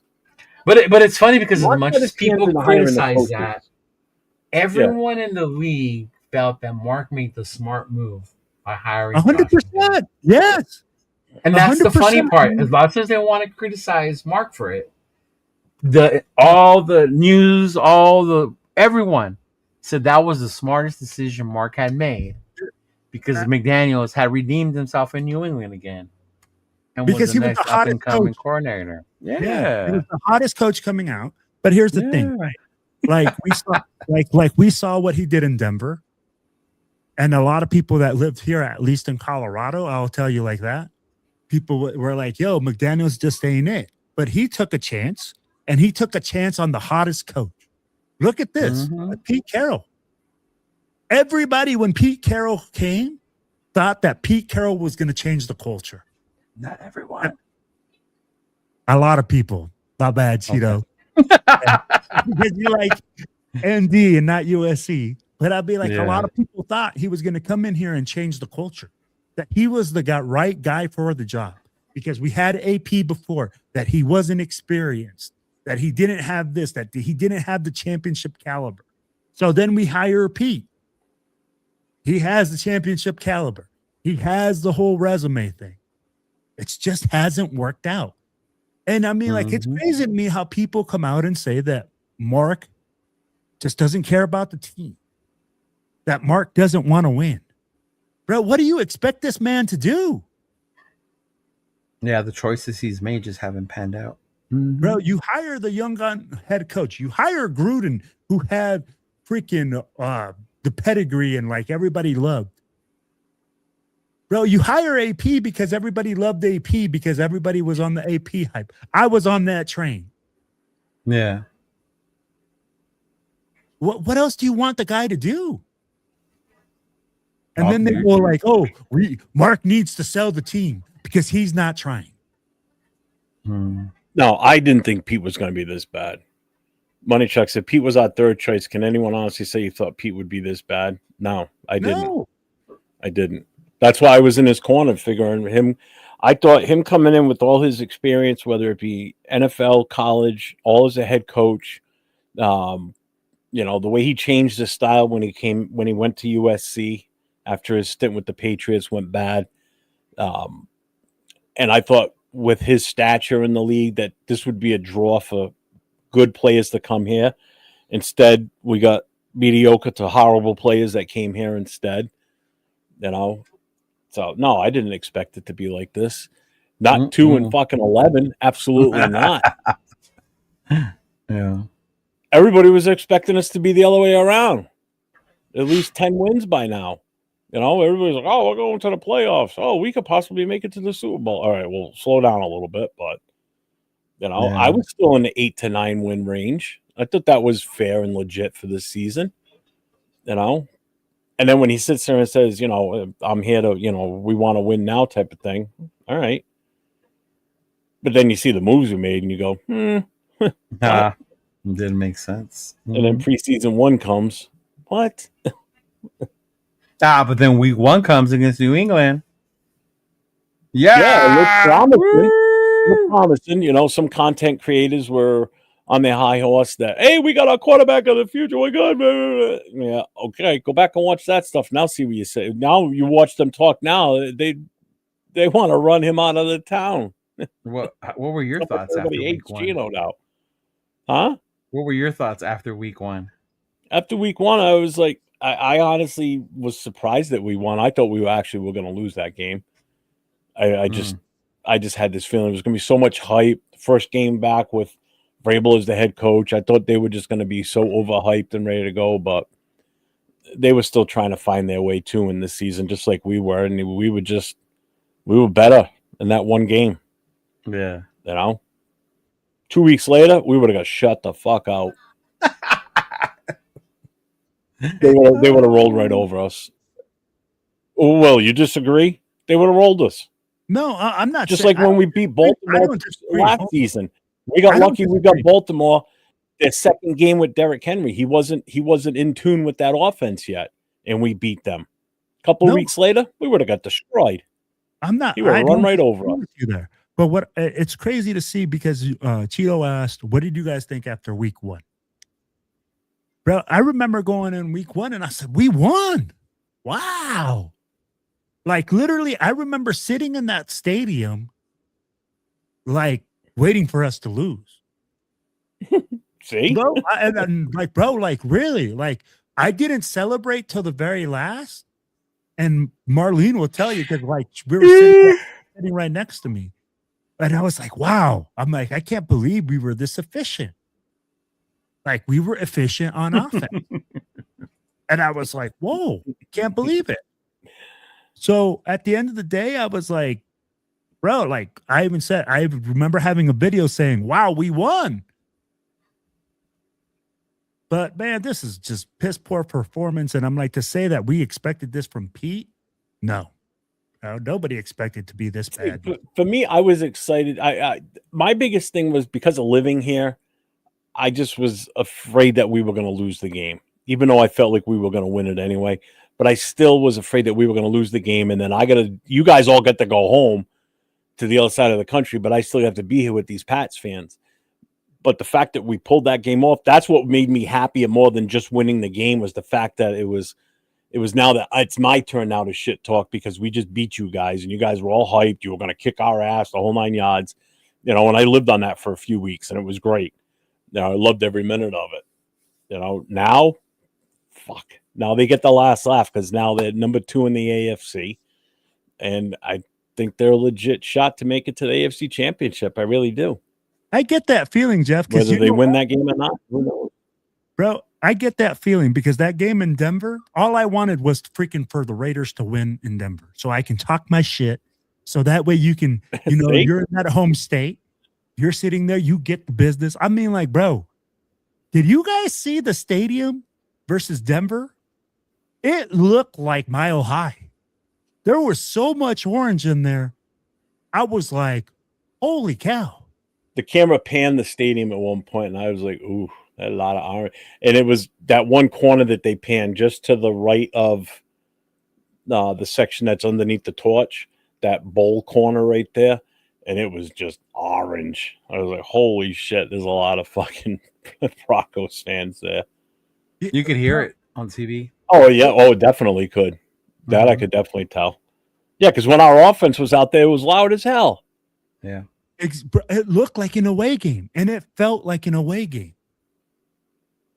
I'd be like, literally, man, it's amazing to see how the other fans are starting to pour into our stadium now. Starting to. Oh, no. Now it's like an invasion, bro. Starting to? Dude, it's been like that. I haven't been to a game like that. You go to a lot more games. I was about to say, like, it's not starting to. At this point in the season, that's how it is. Really? Yeah, because we're so bad. Mm-hmm. See, I haven't been to like a game late at Allegiant, except for like that late. The only one where we were more fans, and it was by a little bit, was the year we fired McDaniels, and it was against the Broncos, and it was AP's last game. We didn't know if he was going to stay. That's the game I was at. So we went to that one, and then that one it was more like 60-40, but it still wasn't by a lot, but there was still a lot of Bronco fans. But that was one of the few games at the end of the year where we were there more than the other fans, and tickets are cheap. And that's where I'm like, maybe that's why I said I'm like, I've never been to a game late in the season. I always go to like the season opener or like in the middle. That's what I'm saying. It ain't starting to. Trust me, that's the thing. Wow. Mm-hmm. Dude, me and Nate were joking about it yesterday. That's why me and Nathan go to games at the end of the year, because the tickets are cheaper for us. We actually get to sit in the 100 section. We're dreaming about going to the Giants game and buying club seats. Don't forget that's a Saturday game too. Mm-hmm. Saturday? Yeah. As of right now, it's still to be determined. But No, that one's going to be a Sunday. We're not going to play on Saturday. It's Saturday. I'm telling you. Go look at the schedule right now. It's a Saturday game. Yeah, we're not playing on Saturday. Okay. Why would they put us on a Saturday? Because that's what the date was for the schedule. That's the date. It's a Saturday game. Trust me.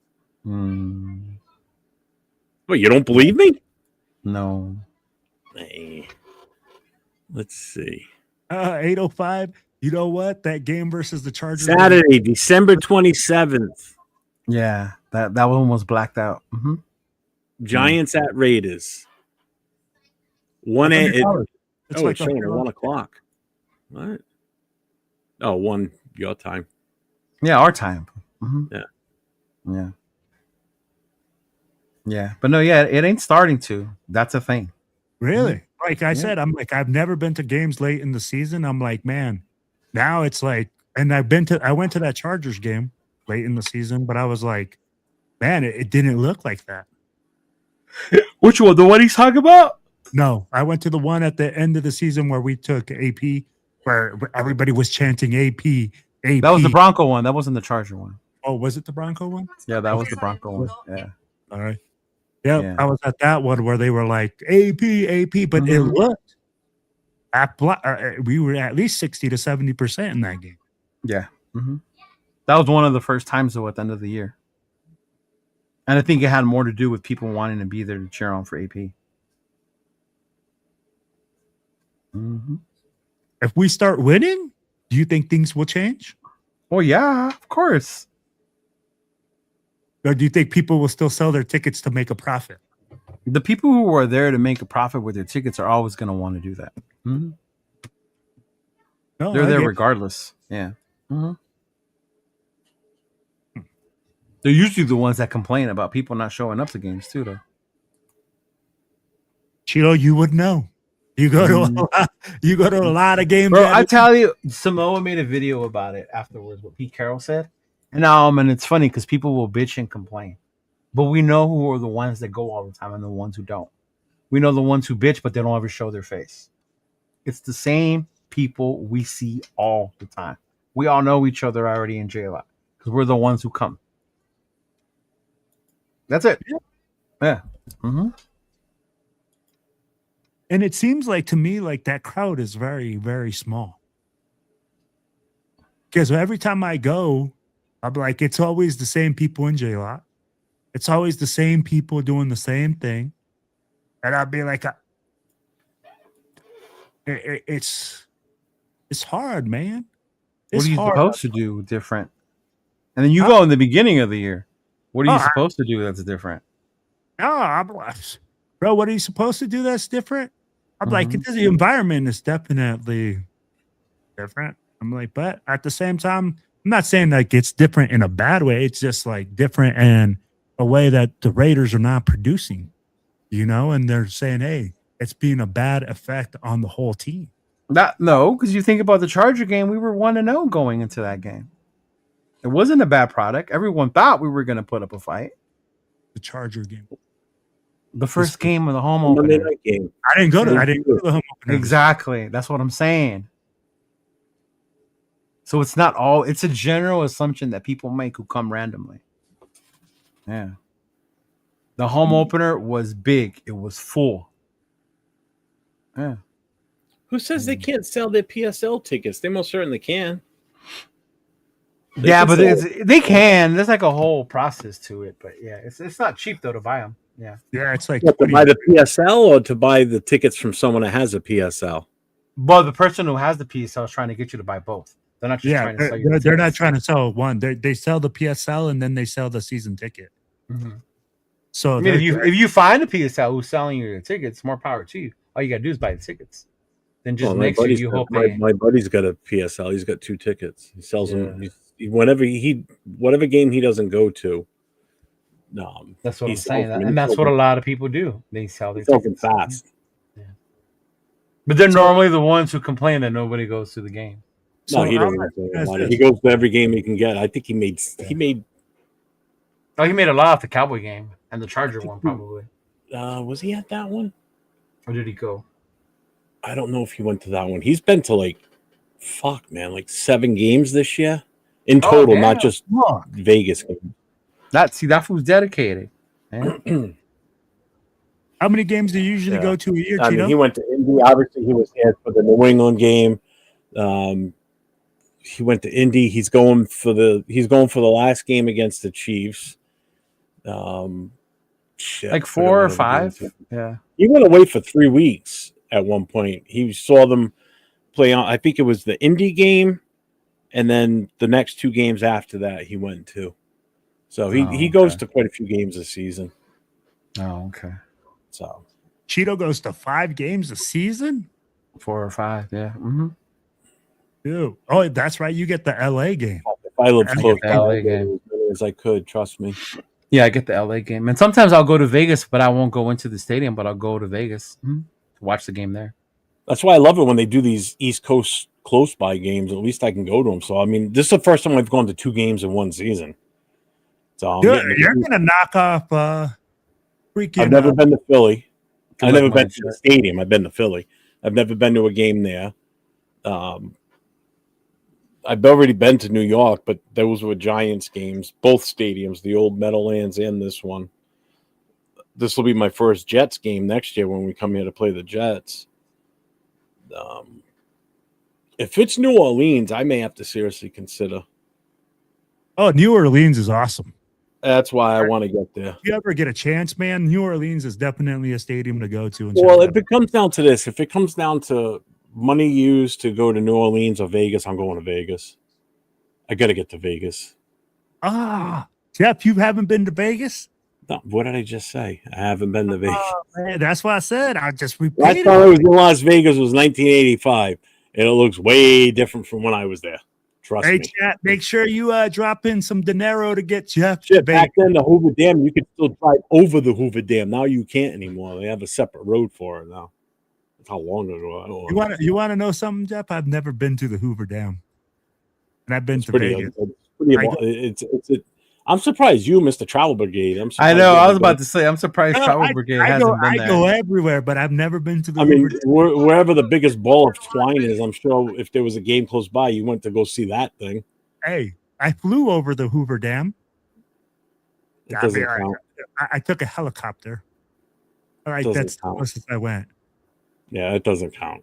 You got to get down on it and take the tour down into it. It's pretty fucking cool. Is it? Never been. Then you're at the bottom and you're looking straight up it and you're like, holy shit, that thing's huge. Yeah. And I think that's a body of water on the other side of that thing too. Jeff is gonna go into the Bunny Ranch with Jimmy G.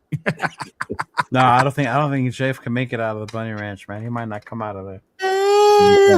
Cheeto, our expert. A heart attack. It's the big one, easy. I'm on the way.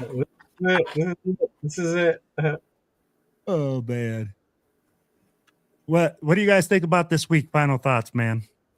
We did our final thoughts like 2 hours ago. Yeah, where you been? Oh, we're on our final thought it to death. I ain't even been paying attention, man. That's when you went on this whole rant if Philly can get the run game going. Yeah. Hey. That was where the final thoughts were. Yeah. Right, Philly? Yeah. I'm like, geez. Yeah, because we were talking about the Philly game, about us. Yeah. Oh, wait. I do got some final thoughts. H-Town! Get ready. Chidolinus will be in the hizzle. I will. Make sure you catch the man. He will be at your local barbecue joint. Make sure it's the good one. In Tex-Mex. We will be at White or Christian's tailgate. We'll also be at, what did you say? The NFL experience, or what experience we're going to go to, Cheeto? The one with that Die Hard Raiders is putting on. The flyer you sent me. I don't have that on me. I have to share that later. Yeah. All right, hold on here. I got that flyer right here. They are going to be at Tom's Tavern on Saturday. So make sure that you go down there and check them out. We're going to have what's that Saturday? What date? December. Just so they don't get confused with this weekend. December the 20th. There you go.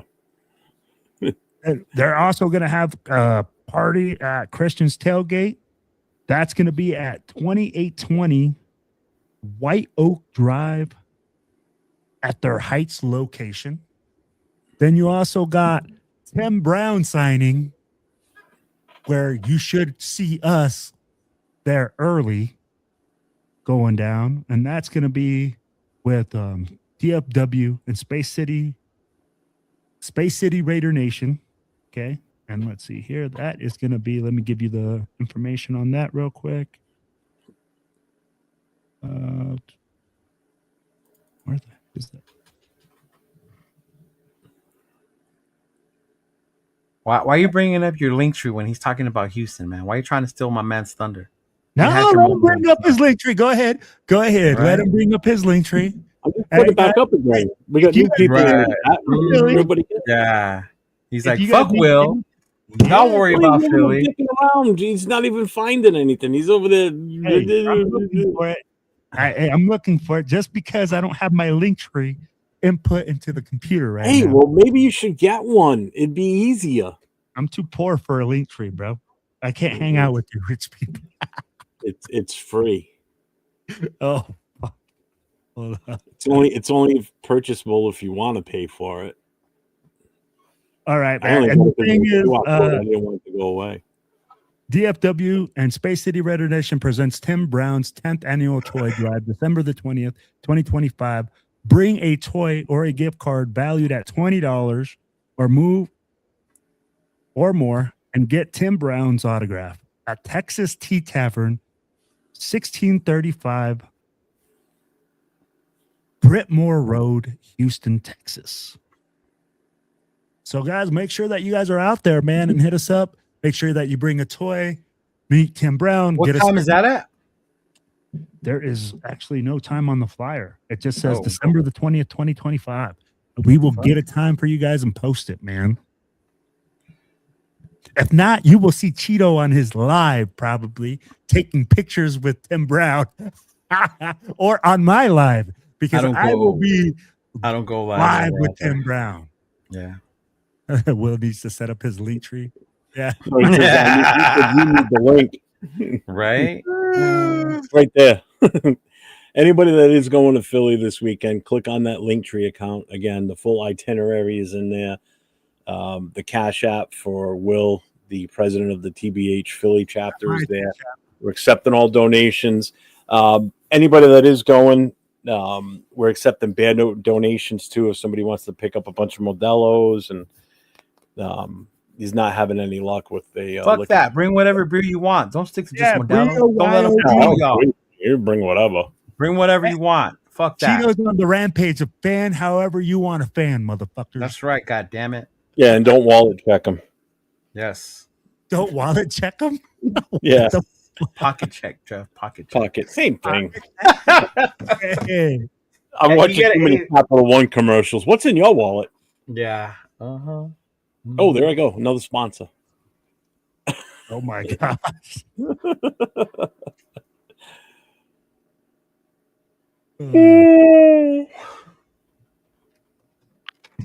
Well, guys, I think the show is done.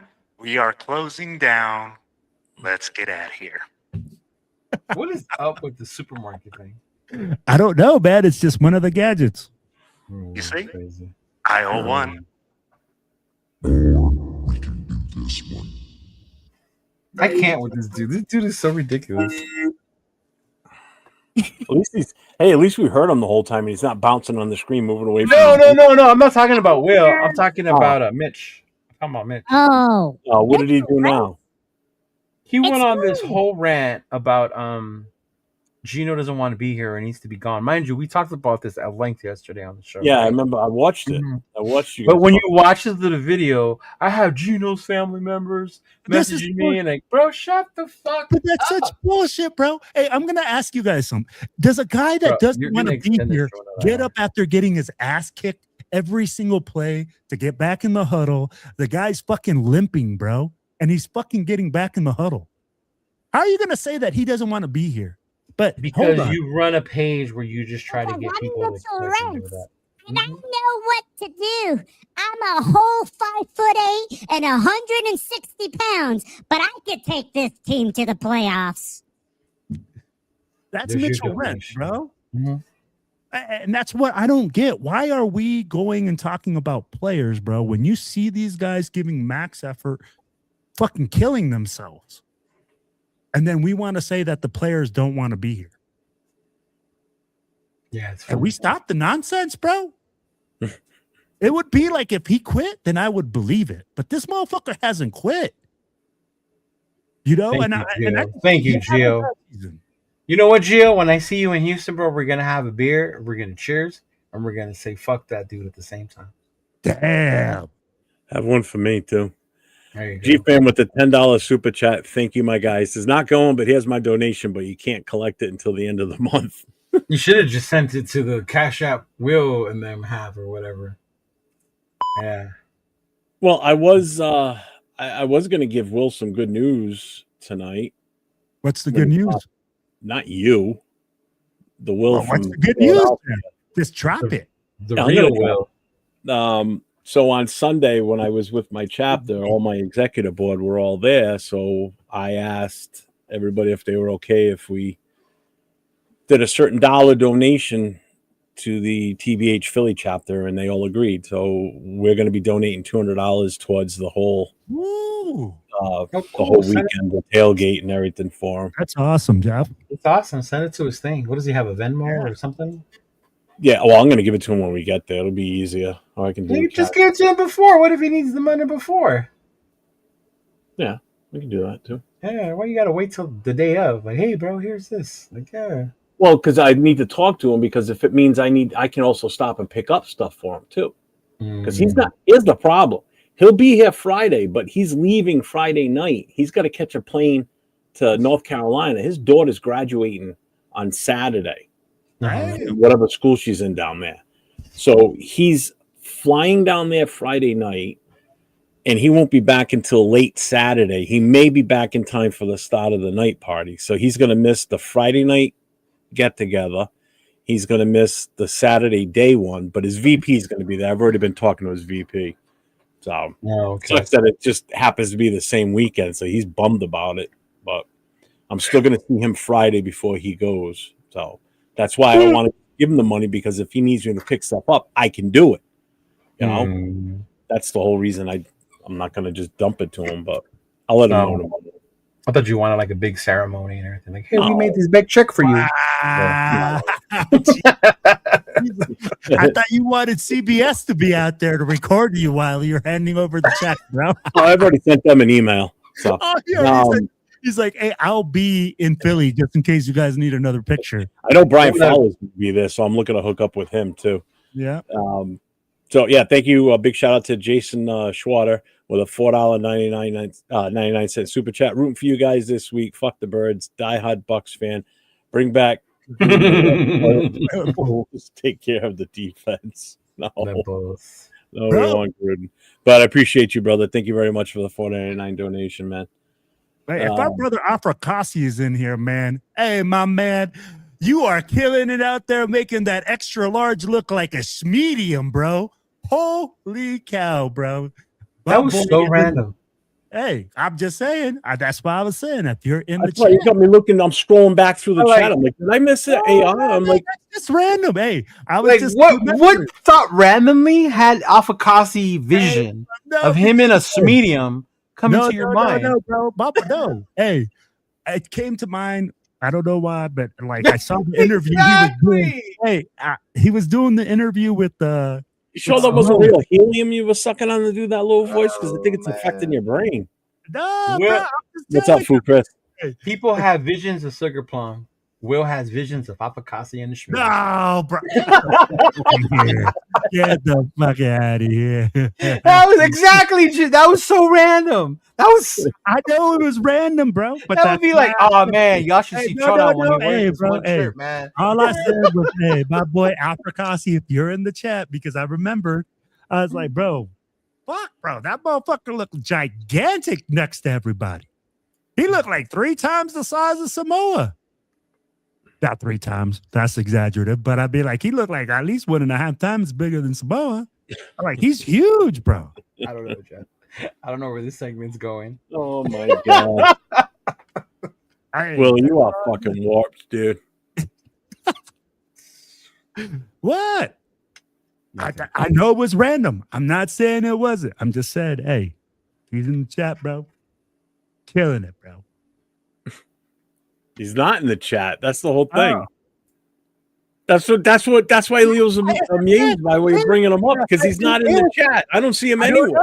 I don't know who's in the chat or Bro, who's not in the chat. He hasn't been in the chat all night, all day. Oh, but I'd be like, bro, I can't see. It says 42 people. I don't see 42 people. Dude, you were commenting before Leo even came into the studio tonight on how awesome it is to see everything on a 60-inch TV. And so you're telling me you can't see shit. You just said it now. I can't see the all 60 names on here. Well, you're not going to see all 60 names. You just got to scroll. If his name doesn't pop. Oh, my God. Yeah, that's so funny. Welcome to Will's first day on the internet. Hey, I'm looking, bro.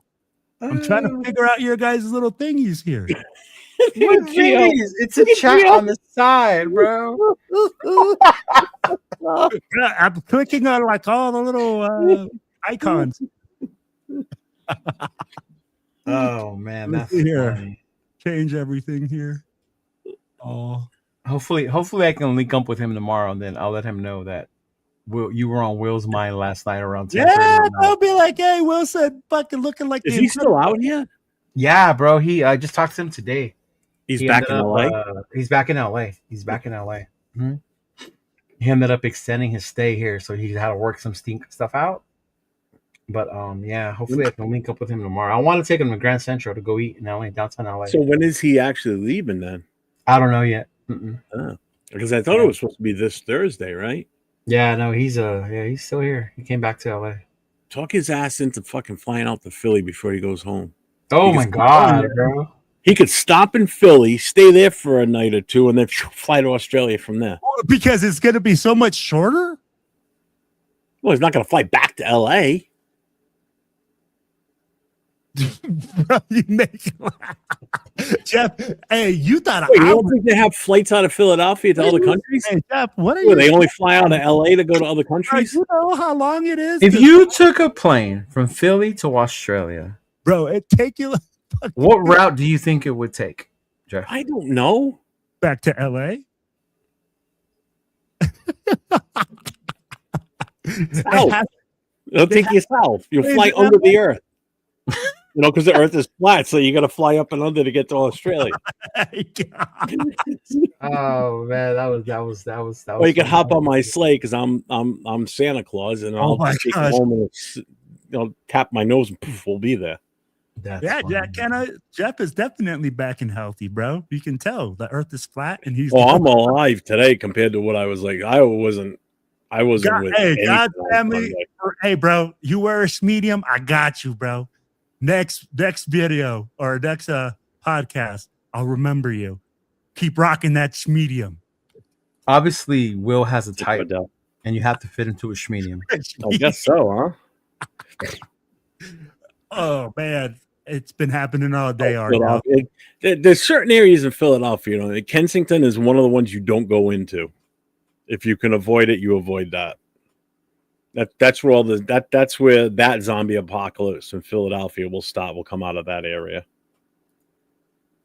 Anybody that's seen any videos of people that are strung out, man, that was bad over there. It's so bad.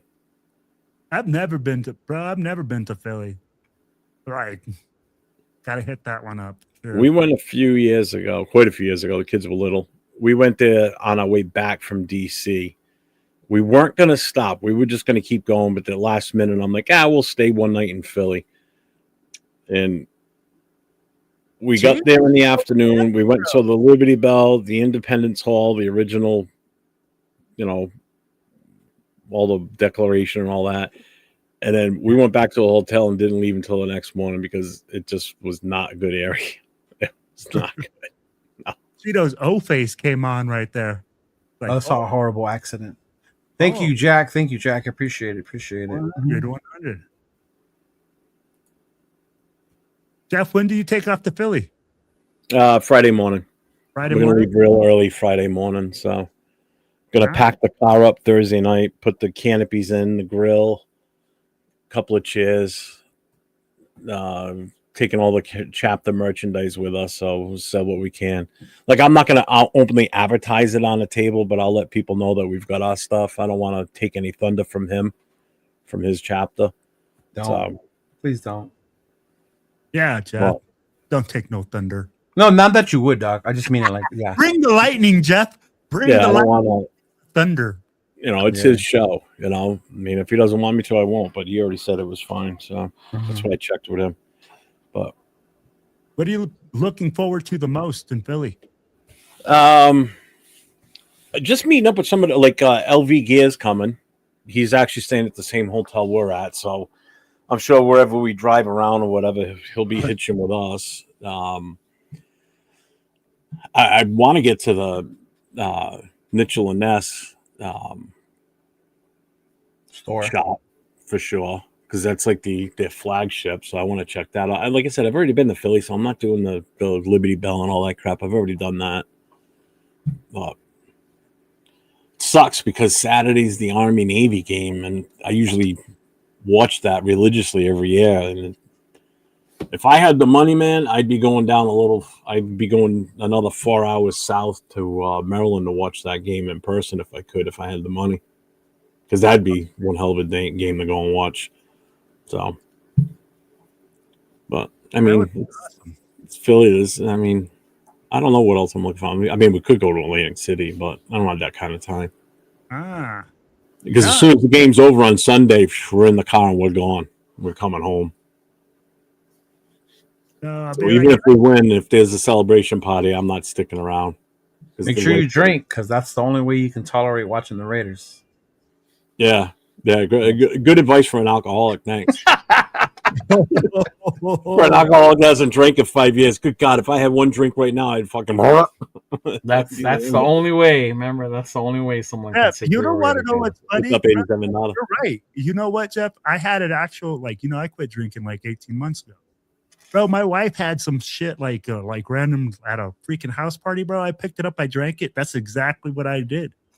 But it's weird how your body just changes after a while. I was literally it's same thing with cigarettes, because I was in the hospital Sunday night, right? I went in at 4:00 in the afternoon. I had a cigarette here at the house before we left to go to the hospital. I know, stupid me, right? Right, exactly. I didn't get out. I went in later than that. It was like 10 o'clock, after 10 o'clock at night. I didn't get out until after right around 4 o'clock or so in the afternoon on Monday. Yeah. And when we got home, I had a cigarette. So that was a long stretch without one. It felt lightheaded right away. It's like, damn. That was a long stretch without a cigarette? Yeah. That's so bad. I usually go about 2 or 3 hours without one. That's it? 2 or 3 hours? Are you kidding me? When I drank, dude, this was me when I drank. If this was a beer bottle, this is the beer bottle, and the cigarette's right here in these fingers. So it's like, drink. Dude, I would wipe out a pack of cigarettes in a day, easily. So I would have to have 2 packs on me just in case. That's so bad. Cheeto, when you were smoking, did you smoke like that? Like kind of chain smoke? Especially being in the service? When you could smoke inside establishments, it was so different. Like the amount of smoking that you actually did. We would take a smoke break or watch 6 hours. Well, I mean, maybe twice during our watch. Just because of our break, like I said, to go down there. But it wasn't like that. I wouldn't go crazy without one for 2 or 3 hours. I remember like when we were in the service, man, and people were smoking, it was like anytime people would say, smoke them if you got them. Fuck, bro. Like fucking chain smoker galore. Some guys would smoke 2 or 3. You know what? The funny thing is, G-Fam, I can't even do old duels because there is still a very slight hint of, it's not 100% zero. There is still a percentage, but it doesn't faze me. I can be around people drinking all day long. I don't have to have a drink in my hand. Again, if I go out, I drink cranberry and ginger. God forbid you can't smoke though, huh? Oh, hell no. Ooh. Well, my problem is if I start drinking, I'll be dead in a couple of days. So I'll just just kill whatever. Don't come to California, man. Woo. Why? I can survive without drinking. No, smoking. Why? It's very few places you can smoke in California. Oh, I'll stand outside. I don't give a shit. Even outside. Really? You have to be like within 15, 20 feet of certain buildings. Yes. Do people really like yes, bro. Yes. But you can vape anywhere though. But you can vape anywhere. Yeah. Fucking make that make sense. Right? But even then, vaping, people get that way with vaping now too, because we don't have flavored nicotine vapes no more. Mm-hmm. Yeah. See, that alone right there would piss me off that I couldn't be able to. I would have what to I'm bring saying with me because I smoke menthols. There's no. I don't even think hotel rooms offer smoking. Yeah. Really? Yeah. Mm-hmm. Wow. Yeah. Yeah. So like when I'm out with people, like on Sundays when I'm with the crew watching the game, I'm drinking cranberry. Yeah, weed. Go figure. You can smoke some weed in California. Yeah. Yeah, exactly. So they're cool with you chiefing, just not smoking cigarettes. Chiefing, how old are you? Hey. I've never heard that. Well, what do you want me to call it? That's funny. Chiefing. I mean, I don't know. Whatever. Smoke it. Yeah. You need to quit smoking, Jeff. A ripper. How can we get you to quit smoking? No, it's the Bakersfield event. Everyone's smoking. Exactly. Yeah. Speaking of, favorite smell of hit of someone smoking, I get a nasty headache and want to gag. Good for you, man. I'm like, and the funny thing is, I quit for a few years too, a while ago though. You should have stayed that way. Damn, Cheeto. You don't understand this man, dog. I love this man. I hate seeing him go to the hospital. Yeah. Oh man. Oh, I love you too, man. Oh, there's a love. Just no, I mean like that's Wait till he meets me in person. Ask Will, and he finds out I'm a complete fucking asshole when I'm not on camera. Oh yeah, when you start smoking in front of me, what the fuck you doing, bro? Fuck out of here with that. I won't even move. Hey, you know we're outside. I ain't even moving. Will was chiefing a spleef. No, a spleef I've heard. I don't smoke no spliffs, man. No spliffs, man, that's funny. That's funny. Yeah. He still refers to it as a dime bag. Oh my god. Hey, bro. Or yes, a 2-finger bag. How do you know that? Jeff yells at his wife to get out of his shot. Okay. Do you know what a 2-finger bag is too? Yeah, I know what a 2-finger bag is. Yeah. Well, mainlines caffeine. Now I mainline caffeine. Holy cow, bro. All right, Charlie. Oh, I believe that. I don't do any of that, bro. Don't be lying. Don't need none of that in my life. A pocket full of spinners. Right? That might be true. Dude, when I saw you at the tall ship in Boston, oh my God, 1 minute he's standing on the ground next to me talking to me, and not even a minute later I look and he's up on the bow of the ship with somebody else holding a flag over the edge of the ship, yelling and screaming. Then I turn and talk to someone else, and then he's right here next to me again. It's like, what the fuck is it with this guy? He's like, pew, pew, pew, pew, pew, pew, pew. He's all over the fucking place. Bro, I gotta be. Oh my God. It was hilarious. It's like, what the fuck, dude? Relax, man. Calm down. You're making me anxious. Bro, I'm all over the place, bro. I gotta be everywhere. So, But all right, guys, shoot. Yeah. Oh no! Wait, we throwing gang signs now, Cheeto? Yeah, something like that. Will and I will be back on tomorrow night on the Rated Connection, along with Nate, LV Rated 10, and Jay from Just Raiders, baby. So yeah, LV Raider 10, that propaganda pushing motherfucker. Wow, propaganda. Yeah, so make sure you guys tune in tomorrow night, 10 o'clock Eastern, 7 o'clock Pacific. And yeah, we'll see you tomorrow night. Will, what do you got coming? Real quick. Oh man, honestly, nothing. Okay, good night. Nothing. Good night. Oh, Raiders! Hey, everybody, stay safe. Go Raiders. Trees all shake and quiver and quake as he robs them of their gold. The autumn wind is a raider, pillaging just for fun. He'll knock you round and upside down and laugh when he's conquered and won.